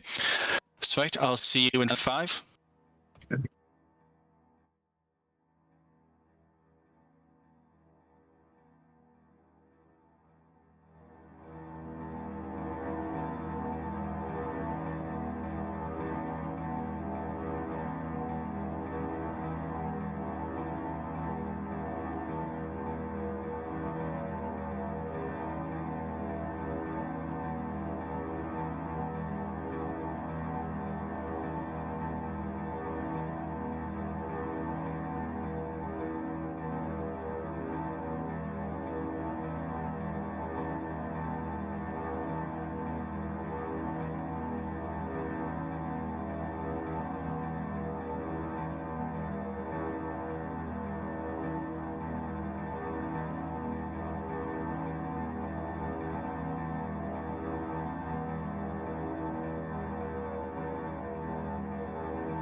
Okay. Well, that was fun, and we're back. Huh. Got me right mid yawn. Oh no!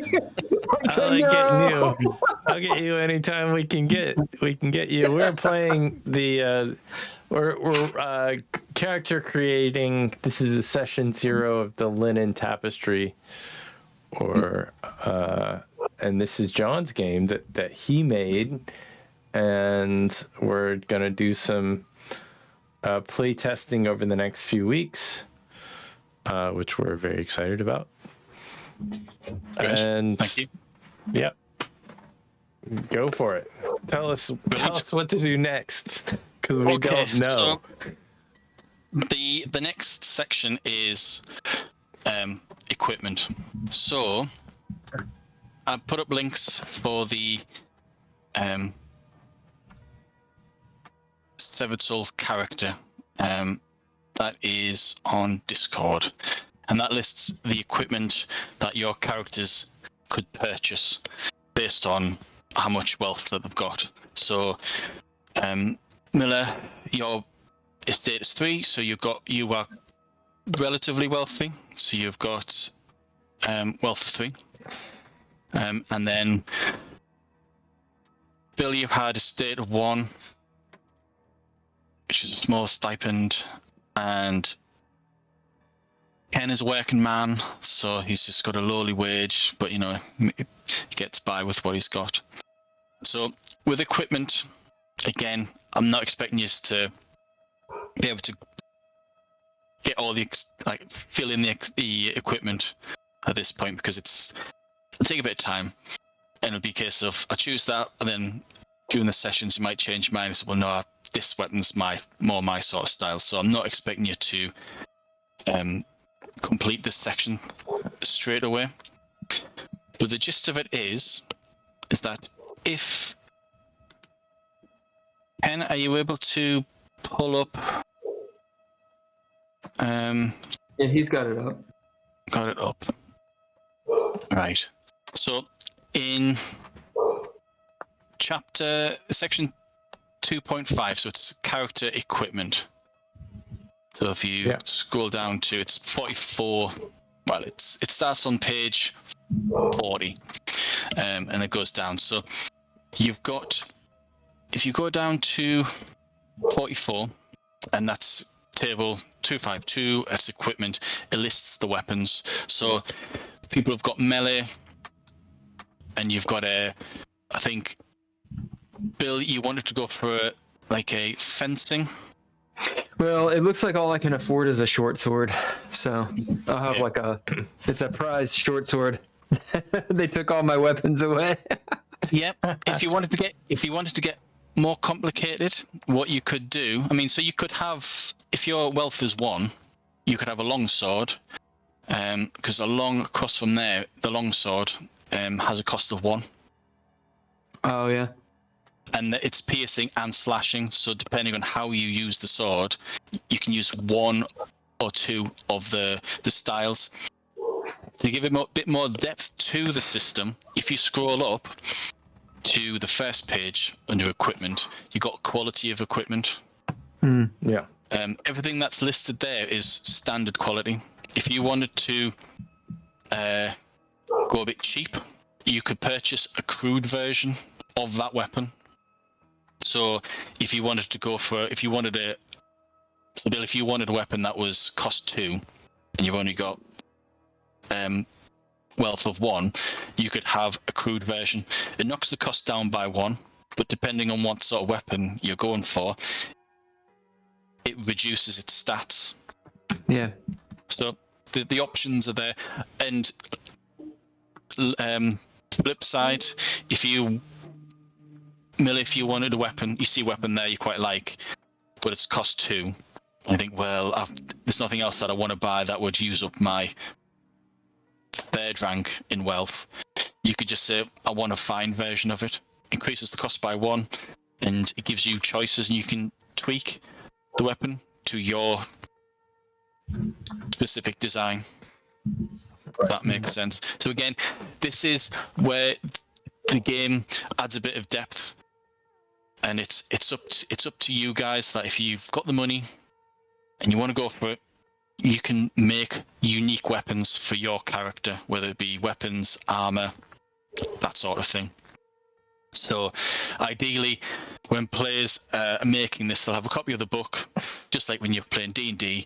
Everyone takes a turn writing down what their equipment is, and it's just one of those things where you record it on the second page of the character sheet under weapons, attacks, and you record the base standard stats like initiative, precision, hardness, parry on your character sheet, and then if you decide to make it crude so you can afford it, or make it fine to increase it, you adjust the stats accordingly.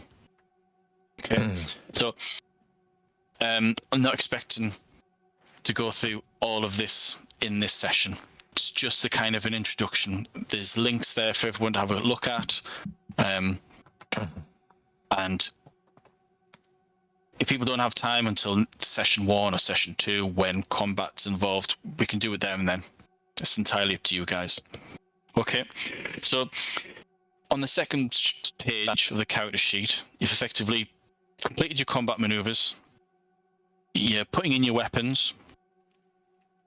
If you can afford armor, armor is quite expensive, but armor keeps you alive. No, where's that? That's in. Is that So the next? armor. Yeah, so in the bottom third of page Oh, here we 2, go. Yeah, I you've got got it. your armor, initiative, penalties, health. Okay, so your armor, again, page 47 lists the armor. There's three levels: light, medium, heavy. And within each of those, you've got, so for example, light armor, you've got clothing, leather jacket, reinforced jacket. Each one a little bit better than the previous one, and that's just armor for your torso. If you want to buy a cap, again, it's light armor to offer you minimal protection for your head, braces, greaves, that sort of thing. So when you're buying your armor set, you are creating your own set. So if you wanted to go for, you can only afford medium chain shirt for your torso, you can't afford anything else, you could buy cheaper stuff. You could buy light armor for your arms and your legs, that sort of thing. Combat Can you system. buy all the things with the one? Just like go bigger. So to limit players so they don't go crazy, the general rule is, it's like for Miller, he could purchase one item that has a cost of 3, and then he could purchase any number of items that are cost 2 within reason. You just need to buy the whole shop, and then and that restriction's even reduced for costs of 1. For people who start off with wealth of 1, such as yourself and Bill, you can only buy one item that's worth 1, that has a cost of 1, and then any number of items with a cost of 0. So if you're poor in this setting, you are poor. You need to have some sort of other situation where you can get money to buy more equipment, or find more equipment, steal more equipment, that sort of thing. But at character creation, the wealth that you get from your backing or your estate is how much you start off with. Okay. So the last sections dips into the system itself. So underneath armor, you've got your initiative. So your initiative in combat to determine who goes first, who comes second, third, fourth, and fifth is based on your initiative. Your initiative is based on your acumen, how your mental reaction, how quickly you can think on the spot. So if you've got high acumen, you can think quick, you can improvise, you've got high initiative. And then to offset that, if you've got armor, really heavy armor, that can reduce your base initiative. So at the first round of combat, it's all set. There's no dice rolls. It's just simply whoever's got the highest acumen plus armor that doesn't knock it down by much, they go first, and then it goes in order of initiative. When people act at the same time, they act at the same time, which might sound a bit strange, but it just means that if both players want to attack, they attack each other at the same time. They don't defend, they just attack. Just like when you're watching the films where characters in the film or the TV series stab each other at the same time, because they've decided that's going to be their action. So if you want to, you can record what your acumen is next to your base, and then later on when you decide to purchase armor, or if you can afford armor, you can adjust that accordingly. So how does it affect acumen? So your base initiative. So for example, Ken, what's your acumen? What's your rank in acumen? 4.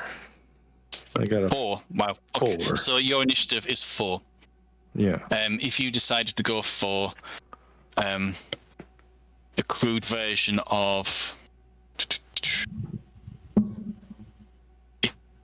Well, yeah, I was gonna get a chain shirt, a helm, and a club. I feel like I can afford that. okay, so the chain shirt costs 1. So you've got income of 1, so you'd have that. So chain shirt, there's no initiative modifier to that, so you're fine. Yeah. So your initiative, base Is 4. initiative is 4. Yeah. As combat goes from one round to another, your initiative is changed based on your action. Uh-huh. So if you go for a really heavy swing, or you're using a really heavy weapon, when you use that weapon, it'll slow you down. But it means that when you hit, you will inflict a lot of damage. So if you've got a different character, another player who decides, right, I want to be nimble, I always want to act first. So you can go for that. No armor, quick weapons, do a little damage. But if I can get in there quick and injure the opponent, they won't hit me. So that's one of the potential styles. Or you could just say, I'm going to go for the best armor, I'm going to be really slow, hit me, you're not going to do much damage, and then I'm going to whack you. Like the mountain from Game of Thrones. If you want to go for that sort of style, that is available for you. Okay. I can't. Well, starting character. I mean, you've got Brawn 4, haven't you? So you're huge. Yeah. So you're kind of like a foothill, not quite a mountain yet, but So on that sheet, so you got your base, so it's 4. Your action could reduce it by 1, so that next round's initiative, you're on 3. You might still be faster than everyone else, or you might be acting at the same time as someone. So you lose that little bit of advantage because you're acting at the same time as someone else. Sure. Okay, so that's a brief overview of how initiative works. There's no dice rolls, it's fixed, except for your actions determine if you slow down or speed up or stay at the same initiative. There are combat maneuvers out there, a high level, where you can slow them down, like you daze them, that sort of thing. But that's as your character gets more and more into combat, you can control your opponent and they can control you depending on their stat. Okay. Sure. The next bit is penalties. So on your character sheet, again, this is to do with combat. So your dice pools as double your rank. So go back to you, Ken, speed 4. So if you're wanting to sprint, you would roll 8 dice. If you've taken any injuries, or you've taken any fatigue like concussion or anything like that, trauma, that can give you penalties. So that will reduce your dice pool. And the other thing is that every time you act in combat and react, you suffer from an onslaught penalty. So if you go first, you don't need to declare a defense. So the advantage of going first is when you act. So say you attack Miller. Miller can defend, but that increases his onslaught penalty by 1. So when it comes to his turn to act, he rolls at 1 less die. So that's the onslaught. But then if Miller's already injured with a penalty, those penalties accumulate. So if he's at -2 and he's had to defend, when he takes his roll, he's at -3. Yeah. That sort of thing. The next bit is your defenses. This is kind of like, in this system, the person who's attacking makes the roll. The defender doesn't. Try and speed up combat. So when Ken attacks you, Miller, you can decide which defense you want to apply. You could dodge, you could parry. If you've got unarmed, you can try and block. If you've got a shield, you can use the shield to parry, that sort of thing. So going back to, and this is something that I missed in the session, is for your expertises. So if you go back to the first page, on the right hand side of all of your expertises, there's something called tally. And this is the figure that gets added or deducted from a dice roll. So your defenses is deducted. So if Miller decides to dodge the attack from Ken, he could say, right, for that one attack, I'm going to use my dodge. And he would deduct his dodge stat from it. So anything that's in italic, such as dodge, resistance, savvy, parry, etc., tally is reduced by your rank in the skill times the rank in dodge times 2. So go to you, Miller.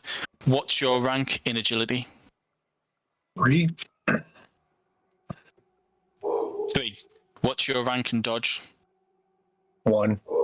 Okay, right. So it's 3 times 1 times 2. So your dodge is -6. Okay. Okay. For anything that has a plus next to it, it is just simply the skill times the rank and the expertise. It's not doubled. It's just skill times expertise. So, for example, piercing. So, Bill, what's your melee? No, I'm not muted. My melee is 3. My And your piercing is 1. Piercing, So right. 3. So, yeah, +3. Okay. So, wherever you've got a rank in an expertise, you'd fill in the tally. If at this point you're thinking, oh heck, my dodge is quite low or your parry is quite low, and these are things that can keep you alive, feel free to tweak, move ranks around. Okay. And then as a quick reference, your defenses are just recorded next to your defenses on the second page, so you don't have to look for them specifically. On the first sheet, you can have them quickly visible there. So you'll only ever have 1 dodge. You can have up to 2 parries, and you can have up to 3 blocks. So your block is your unarmed rank times block times 2, and that's a minus figure. Where's dodge again? So on the front page, dodge is under agility. It's the very first expertise, okay. top left. That's why I can't see it. Copy that. So for the minus, it would be the skill or the category times the skill. No, the category plus the skill times 2. So it's your skill times your expertise times 2. and it's that's all minus. multiplication. Yeah, Okay. yeah.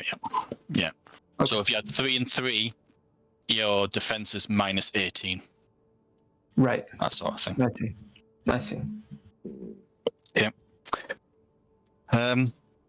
So cover is to do with shields. We can come back to that if anyone wants to purchase a shield. I think the only person who really could possibly afford a decent shield would be Miller. No, I don't want one. You don't want not like a buckling shield or anything like that with the fencing style that's around? No, it's just gonna go with the the rapier and dagger. Okay. Right. No, that's fine. So when we do complete equipment, you'll notice that on the second page, next to parry, you've got 2 parries. That's based on the parry where you've got in one hand and parry on the other. So you can choose which one of those you want to use when you're parrying, or you could just use the same one. It's just if your one arm's injured, you can't use that weapon to parry, so you'd have to use the other one. That sort of thing. Right. The last section then is health track. So this is a system where you normally attack the torso in close combat. There are combat maneuvers higher up, rank 3 and upwards, that allow you to target specific head locations. So if you want to trip someone up, you go for the leg. If you want to concuss someone, daze them, you target the head. If you're really good and you want to be particularly evil, you could just go for like an execution move and go for the head. Or if you've got, like, for example, in the piercing tree, you can stab someone, or slashing, you could start making them bleed. Hit them in the arm. It's easier to hit, or it's easier to get to that point in between the armor, and you can let your opponent bleed out. Combat gets messy. The whole idea is lots of styles available, but it's gritty. So rather than you just hitting an amorphous blob, you can get down to the point where you know how to take someone out. You've learned how to do it, and you do it again, and you do it again. And if that means tripping them up, and then blade to the neck, ask for surrender, that's up to you. So your health goes from -0 to -5. That's your penalties. However, the number of squares or health ranks under -0 is equal to your brawn. So, Ken, you've got brawn 4. Yeah. So you would just grey out the 5th column under -0. So Where's that? So on your second page at the bottom, you've got health. Mm-hmm. Oh yeah, just grey out the whole. Just the 5th column. Miller, what's your brawn? 1. You got brawn of 1. Okay, let's let's just hope you don't get hit. So at the moment, I would just pencil out the 2nd to 5th columns. Bill? Brawn of 2. Okay, so you've got 2 ranks, 2 columns under -0. Now, it gets even worse. So depending on where you're hit, if you're hit in the head or if you're in the torso, and your minuses exceed your brawn, you fall unconscious, or that arm or leg becomes numb. So at the moment, Miller, you effectively have 3 columns before going unconscious. Not dead, just unconscious. So you've got 1 rank under -0 and 2 ranks under -1. But then after that, your character will go unconscious. Your character only dies if you hit -5 and then exceed. Okay. So again, combat brutal. Armor will mitigate the amount of damage that you take, but it's not the perfect defense. Not getting hit is a pretty good defense, but the number of times you can apply your defense is limited. So I think at the moment everyone can dodge one attack and parry a second attack. I don't think anyone has block. I got block. All right, so you could block a third one. I have parry. My parry minus is 12. Okay, so that means against one attack only, you would reduce it by minus 12. But once you've used that, imagine that the cards that you can only play once per round. So if you're why can you only parry once? Because your character's not skilled enough, and it's the amount of time. So there are abilities out there, combat maneuvers that allow you to parry twice. So you can, only parry once. At the moment. Okay. At the moment, you can only parry one attack. You can dodge one attack, parry the second, but if you're being attacked, I see. You wouldn't apply any deduction. That makes sense. Okay. Yep. Okay. And then at the beginning of each round, you get everything back, and then you can choose. I see. Okay. So that is mundane character creation. I know. Have you got time to discuss, Bill, or are you needing to head off? Have you got? Give me a moment. I'm negotiating this damned thing. I'm more than happy to chat with you during the week. So I'm teching right now. I have a few minutes, but I need to roll pretty soon. I don't quite understand the visual on health. I thought I kind of understood it, but I don't think I do. Okay, so with combat, close combat, the default, when you attack someone, the default is the torso. It's the biggest part of the body, and so for people who aren't that well trained, you always go for that. Right. If you have the tally minus, it's targeted attacks. I get it. Yeah. But I mean like I see this -0, -1, -2. I'm assuming that's as you're taking damage. Yeah. So for Miller, if he took 2 wounds to his torso, he would then have a -1 to all his dice pools. Right. He took 2 wounds. Now, I see what you're saying. So the idea is, so what I should do is cross out the first 3 columns. Yeah, cross out the 3rd, 4th, and the 5th columns. Just grey them out. So the first column is blank for you to tick off if you take a wound. I dig. I see. Yeah. So for you, I have 2 columns instead of before I go to -1. Yeah, correct. Okay, that makes sense. I get it. Yeah. Okay. In range combat though, it's a little bit random. So when you roll to hit, you hit the whole body, but then you roll a d10 to see which part of the body that you hit. I see. It's only when you get better at ranged combat that you can have the accuracy to say, right, I'm going for the torso, I'm going for the head.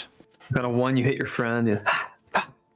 Yeah. I mean, if you're close together, that's in the rules, that sort of thing. So if you're doing a cold shot or a cold attack to the head or to the arm or to the leg, you apply that tally, that -20 to the head, -5 to the legs, -10 to the arms, that sort of thing. I see.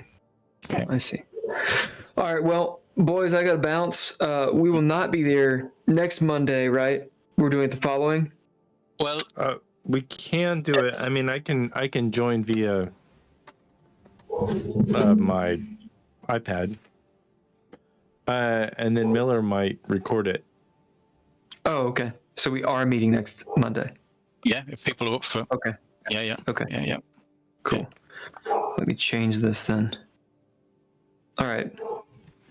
Cool. Well, you guys continue. I just have to biz out. Sure. No problem. Thank you, John. Cheers, Bill. See you later. Yep. All right. Yeah, I've got some questions on the skills and expertise. Yeah, of course. So for the non-defensive ones, we take the ranks that we have in the skill, then multiply it by the ranks that we have in the expertise, and that's how we get our tally? Yep. Okay. So if I do that, let's say like investigation, like I put 2 ranks into investigation, and then nothing into any of the sub expertise underneath. Yeah. So is that 2 always multiplied by 0, and therefore so you've got much 0. Yeah. So there's no reason to even have any ranks in it. When you're investigating, so the system is in 5 steps. So the first step is your dice pool, number of dice that you roll.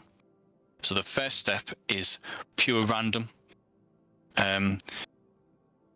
It's at this stage you can botch. It's at this stage you can get really lucky and start rolling those 10s. If you roll any 1s, you discard those dice.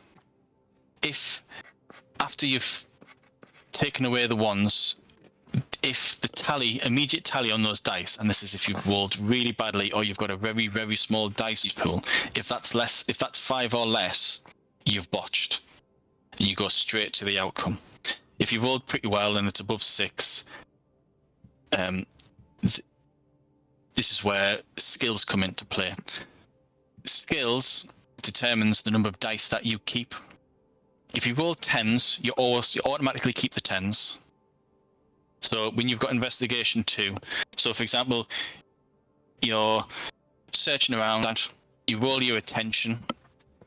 You say you've got 6 dice. So attention 3, you roll 6 dice. You will keep at least 2 of those dice. If you roll 10s, you automatically keep them for free, and you keep 2 others. And you then, of the dice that you're retaining, you add them all up. You're not getting any bonuses because you don't have any expertise, but you are still keeping dice. So skills are just as important as expertise. Without an expertise, you can make the roll, but you're purely relying on rolling 10s.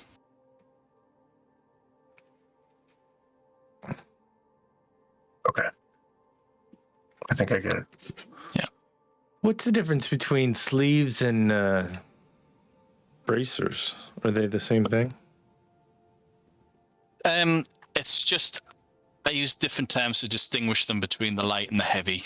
But the braces or sleeves is for armor protection for your arms, and the greaves is protection for your legs. Right. Okay. And is it? Could I have some sleeves on my thing, or am I going around walking like a wife beater? I mean, it doesn't cost anything. Like the cost is 0. Yeah. If it's cost 0, everyone can take them. All right. Yeah. So were you thinking of? So medium armor. Yeah, I got a chain shirt with sleeves. Is that correct? All right. Yep. Yep. And they're all, it seems like it's high quality because I didn't take any, because I didn't pay for it. I didn't take any negatives for it, or it seems like it's the quality. Yeah, it's hardness 1, soak 2. So it's what does very soak little. mean? So in the system, this means when you're wet, it's harder to swim. Yeah, water retardant. No. So how it works is you've got quite a high tally. So say you roll 2. So that's your base damage. 2 on your roll, plus the damage from your weapon, plus your speed or whatever stat is being used for damage. It's usually speed because it's to do with how quickly you strike. So you could be inflicting, say, 7 wounds. Hardness reduces wounds, so that it goes from 7 straight down to 6. What soak does is it converts wounds into trauma. So like when you're in plate and you're being hit by a weapon, the weapon's unlikely to actually pierce and do any significant damage, but your body is going to be shook by it. So on your character sheet, underneath health, you've got a fatigue track. Yeah. And that measures your trauma. Trauma could be from blood loss, it could be from blunt weapons, it could be from the armor converting what could kill you into trauma to your body. And as that builds up, that can also knock you unconscious. The fatigue is on the second page, is that correct? Yeah. Apologies again. I missed that a little bit. So fatigue is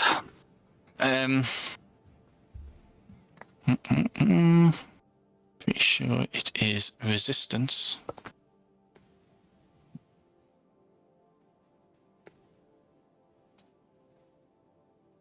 Yeah. So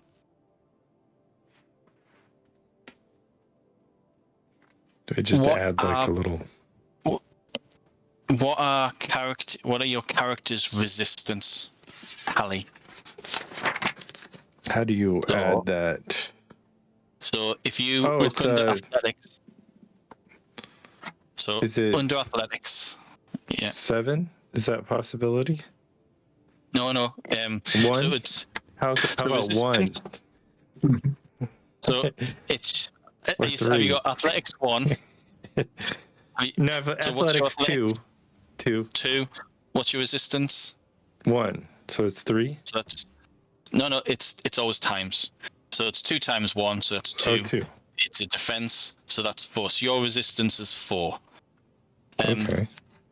So that means that underneath your, along from fatigue, you've got 4 ranks in fatigue. So you are built like a brick shithouse, but you have next to no endurance. Yeah. So well, sometimes that's... I mean, that's possible. I've seen a lot of weightlifters who can carry huge weight, but when it comes to endurance, they've got none of it.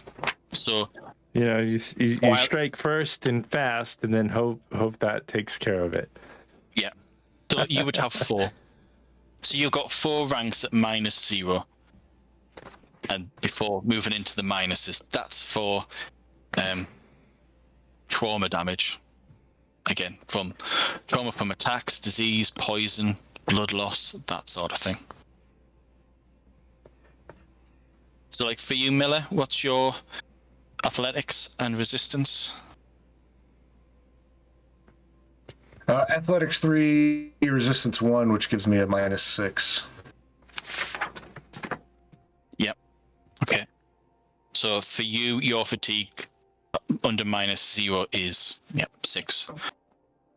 Again, if people want to tweak things once they realize that how it all works, go for it. So if you had athletics at 3, that would make it a resistance of 6. Sorry. Well, yeah. So if you had athletics 3, resistance 1, 1 like rank 1, that's a 6. That's -6 for you, or for any defensive rolls for that, and then for the fatigue.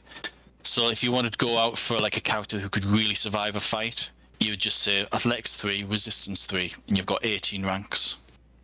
So it starts off quite low, but as soon as you dedicate experience points to it, you can find these stats soaring. Because if you're at the max, I mean, if you're up against a well-experienced character, they've got 5 and 5, so their defense is -50. So, and their resistance, their fatigue, they would have 50 ranks. They would be the epitome of endurance.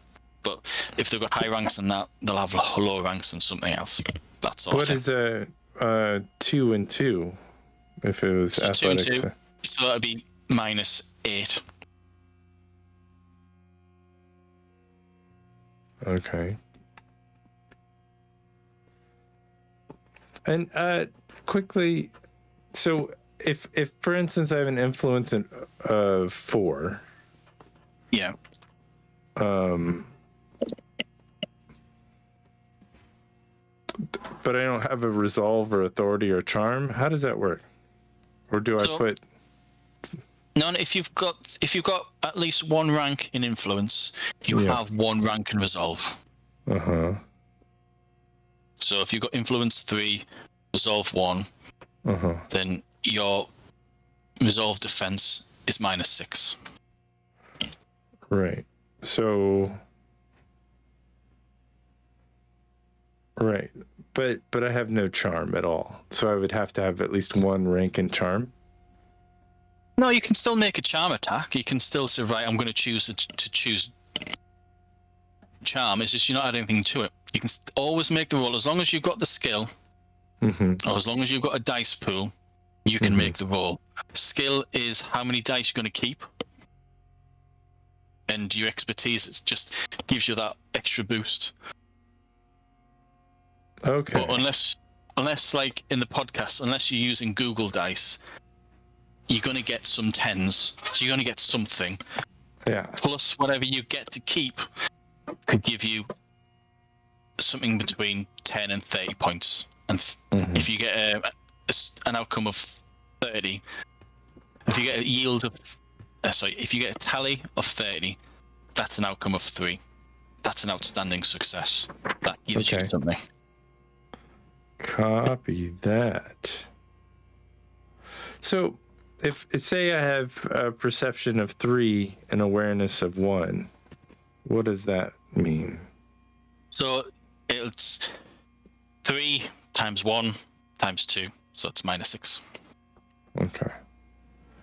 So your awareness, these defenses are if a character, an NPC or another player is making a roll. So for example, awareness is against someone who's trying to use stealth.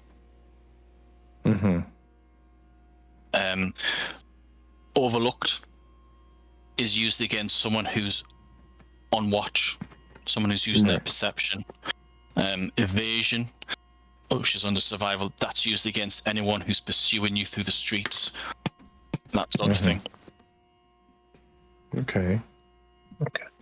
How do they relate to the stats, like your strength and personality and intellect? How do the skills connect with that? Okay, so when it comes to certain roles, well, there's always a bit of negotiation. So if you tell me in the first step, so there's always, in the open hand, there's 5 steps. The first step is the dice pool. And this is where you say, right, I want to sneak up on someone. So you could say, right, okay, I want to use. You say, right, I'm really fast, so I want to use speed. Speed doesn't really do anything with stealth. It's the opposite. I would say to you, you could either use your presence, as in your natural ability to control how people perceive you, so you can just fit into the crowd, or you could just say, I'm going to use control. I'm going to control how I move, how slowly I move. I'm not going to make any noise, and I'm going to move from one shadow to another. So that's your choice. So you would choose the dice pool based on what you're wanting to achieve. So you'd roll control, keep the number of dice equal to your stealth, but you've got a bonus in stalk. So whatever you've got in your tally so far. So the first step is your dice pool. Right. Second step is number of dice that you retain. And the third one is your tally. What are you adding to your tally? And this is where, if the player is role-playing and they're asking questions like, what's there around? They're asking questions of the environment. I can give them bonuses because they're role-playing. They're looking for somewhere to dip behind, so I can give them a bonus, maybe +5 to the tally, +10, whatever. Then you'd add the their expertise. But then on the other side, I can reduce the tally based on difficulties. Are you trying to walk quietly on broken glass? Is there someone out there who's on watch? What's their awareness? So that those minuses are the difficulty of the roll. Right. The fourth one is you work out your final yield, which will either be 0, which is a fail, up to whatever you've added up. So say after all of that, you've got 25. You keep the first number, so you've got a yield of 2. And that yield of 2 determines your outcome. It's a competent success. You succeed. You've managed to do what you set out to do. There's no extra bonus. It wasn't an outstanding or an exceptional success, but it wasn't also a partial success. A partial success is you do it, but there's a little bit something wrong. Like the next thing that you do could be at -5. You've managed to sneak, and just as you're leaving the room, the door slams shut. You forgot about that last bit, so you left the room unseen, but the person on watch thinks, right, what the hell was that? And then they'll go inspect the door, by which point you could have moved on. But that partial success counts against you on your next roll, or the next thing that you do that's relevant. Yeah, I think I would I think we would need to roll it out for me to understand it. Yeah. But now, how much time have you guys got? I've got a minute. Got a minute? Well, what I was thinking... Couple of minutes. All right, okay, we'll probably leave it, but something to think about is the magical character sheet. In the playtest, you're going to be mundane characters.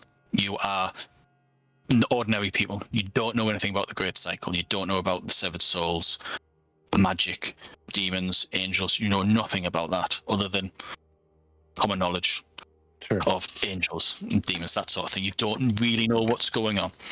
I do have a 3 in the occult. Oh, that's the mundane occult, but that would help you piece together certain truths. So, at any point during this story, there is at least one occasion where a character could become a severed soul. A severed soul is where your character stops being mundane.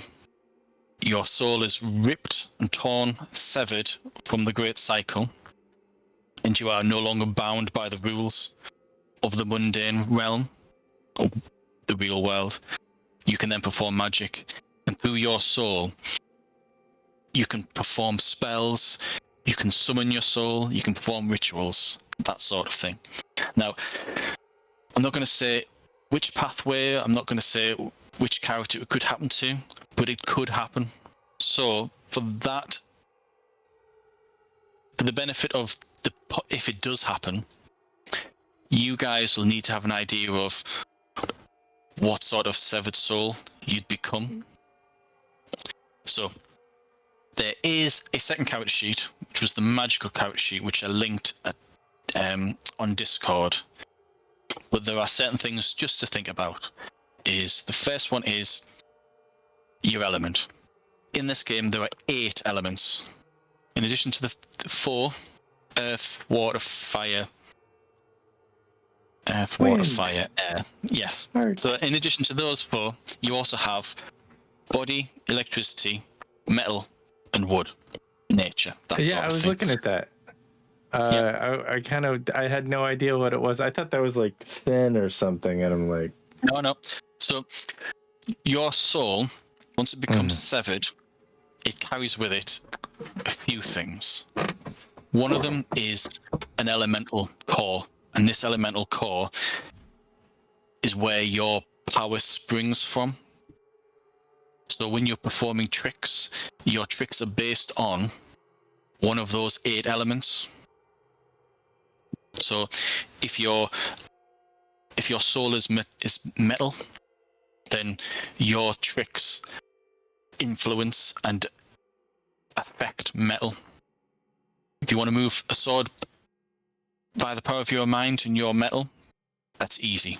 Once you get to that power level, you can just start flinging metal objects around.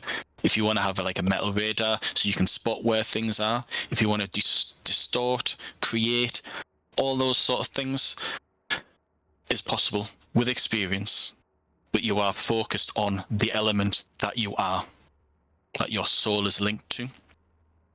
Interesting. Your soul, the second thing, the soul also carries a purpose. There is a reason why your soul chose you at that point to become severed.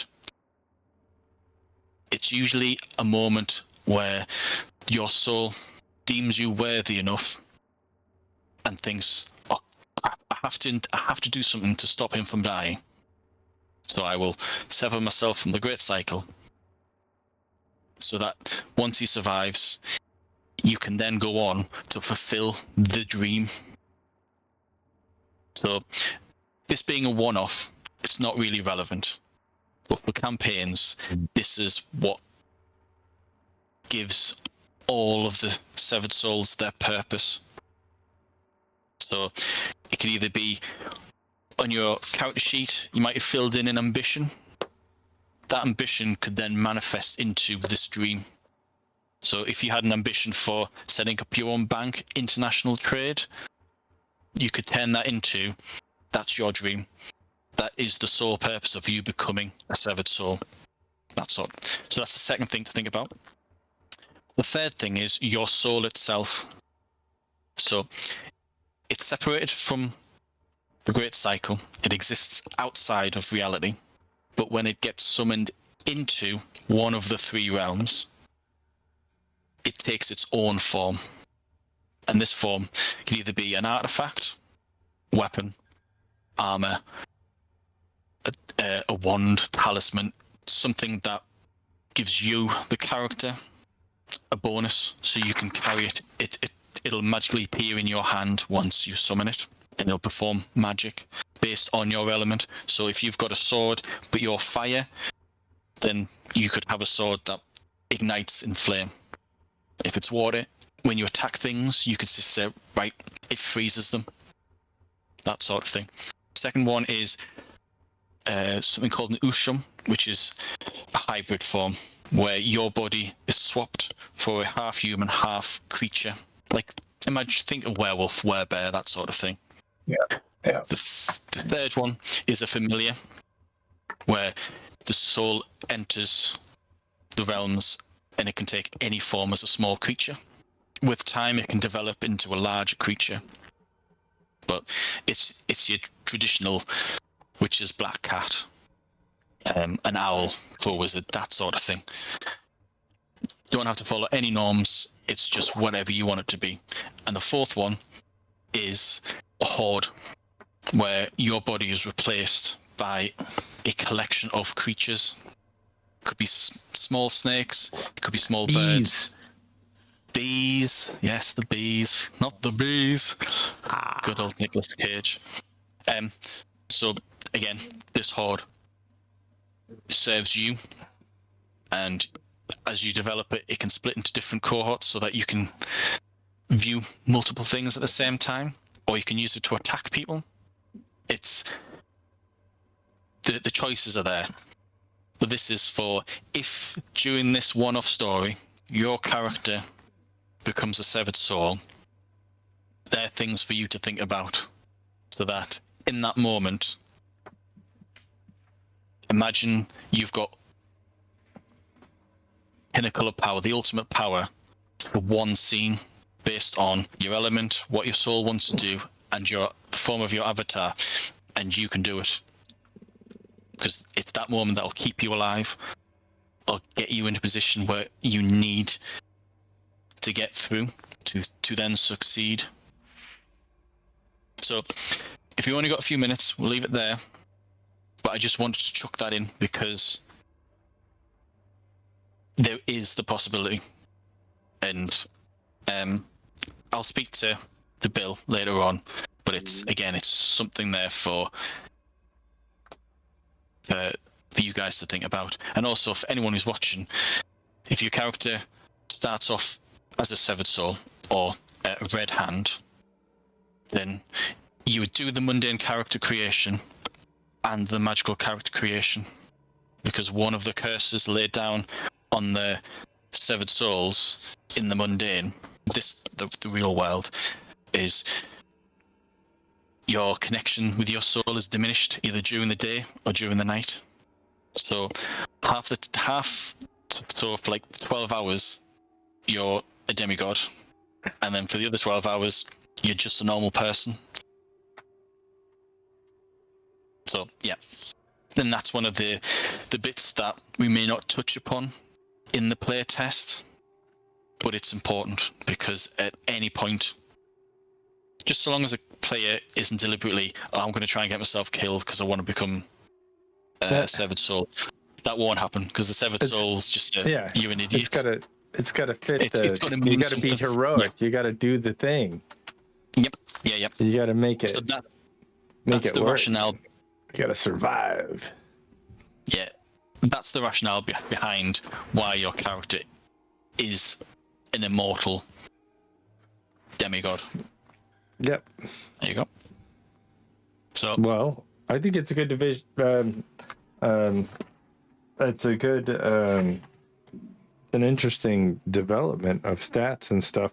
What kind of, like, my last question, I think, is a big one. What kind of knowledge do we need to know about the lore, or is that going to reveal itself as we participate in our daily tasks? Yeah, I didn't want to do a game or a one-off or a play test with you guys as mundane, as a red hand, because I'd rather have you discover the setting as you discover the system. Mm-hmm. So as far as what your characters need to know, Miller, you're from outside, you're from Florence, so I can give you some background knowledge on the situation in Florence, so that when your character's in Venice, you let me know how long that character's been there for, and I can give you more information. Attachments is so important for me, because straight away when you mention that you're going to be the Medici, there's a major character who's the Medici, and that ties you in straight away with a possible second story. Because if this introduction's not meant to be long, Right. There's, of the 3 threads, you guys are covering 2. So one of the threads I don't need to touch whatsoever. So this story could get done in 2 sessions, and if we're up for it, the 3rd and 4th session could be a second story. And your connection with Florence could be relevant then. So for me, Ken, for your character, that he's a city guard, but he's had experience. He's got a network that spans nearly all of Eastern Mediterranean. I want to know more. Yeah, the traveler. You just, you could. It's like when you work in a retail store, they just kind of like send you around because you're good at something. You got what do they say? Travel well and carry a big stick. I mean, that's this guy. There you go. Yeah, that's your family motto. Yeah, carry a big stick. So, Mel, have you got any questions? Is there any aspects of the character creation where you're thinking it's bloated, it works, some ideas, some bad ideas? I know it's only been like 2 hours, 2.5 hours, whatever, but any feedback from either of you? Not really. I'd have to see how it plays. Yeah. Okay. I just have to do it a little bit, and then I'll be able to see how it syncs together better. Yeah. No problem. What I might do is send you private messages with information. Like, I'll send you information about Florence, about a certain character that you might be linked with. Ken, I mentioned... I think, let me clarify, it's tread lightly and carry a big stick is the term. Oh, right, so tread lightly. That's my motto. I suppose. Ken, I will private messages to you as well. That's what I love to do. Yeah, excellent. It's like, do you ever play like Cthulhu or Vampire? Once the espionage and the intrigue gets involved, it's secrets. So I played them a long time ago. One of the things that I've done in prior role playing games is, they like there's the idea of write a secret and 2 lies about yourself, or like write a secret, a lie about a rumor, and a lie about yourself. Cool. And then give that to the arbiter or the game master, and have them, work that into the story. Sometimes that is a way that the person telling the story can have a little bit of knowledge, which I think I like to try and get a bit of that in with the attachments, so that if people have got sins written down, then I'll know what I can use against them. Their sins are secrets, ambition is secret, that sort of thing. But should we leave it there? I think we've. What is it? Just glutton, the 7 deadly sins, or just any sin, or no, it's picking your nose? 7. Okay. do we need one or 2? Ones.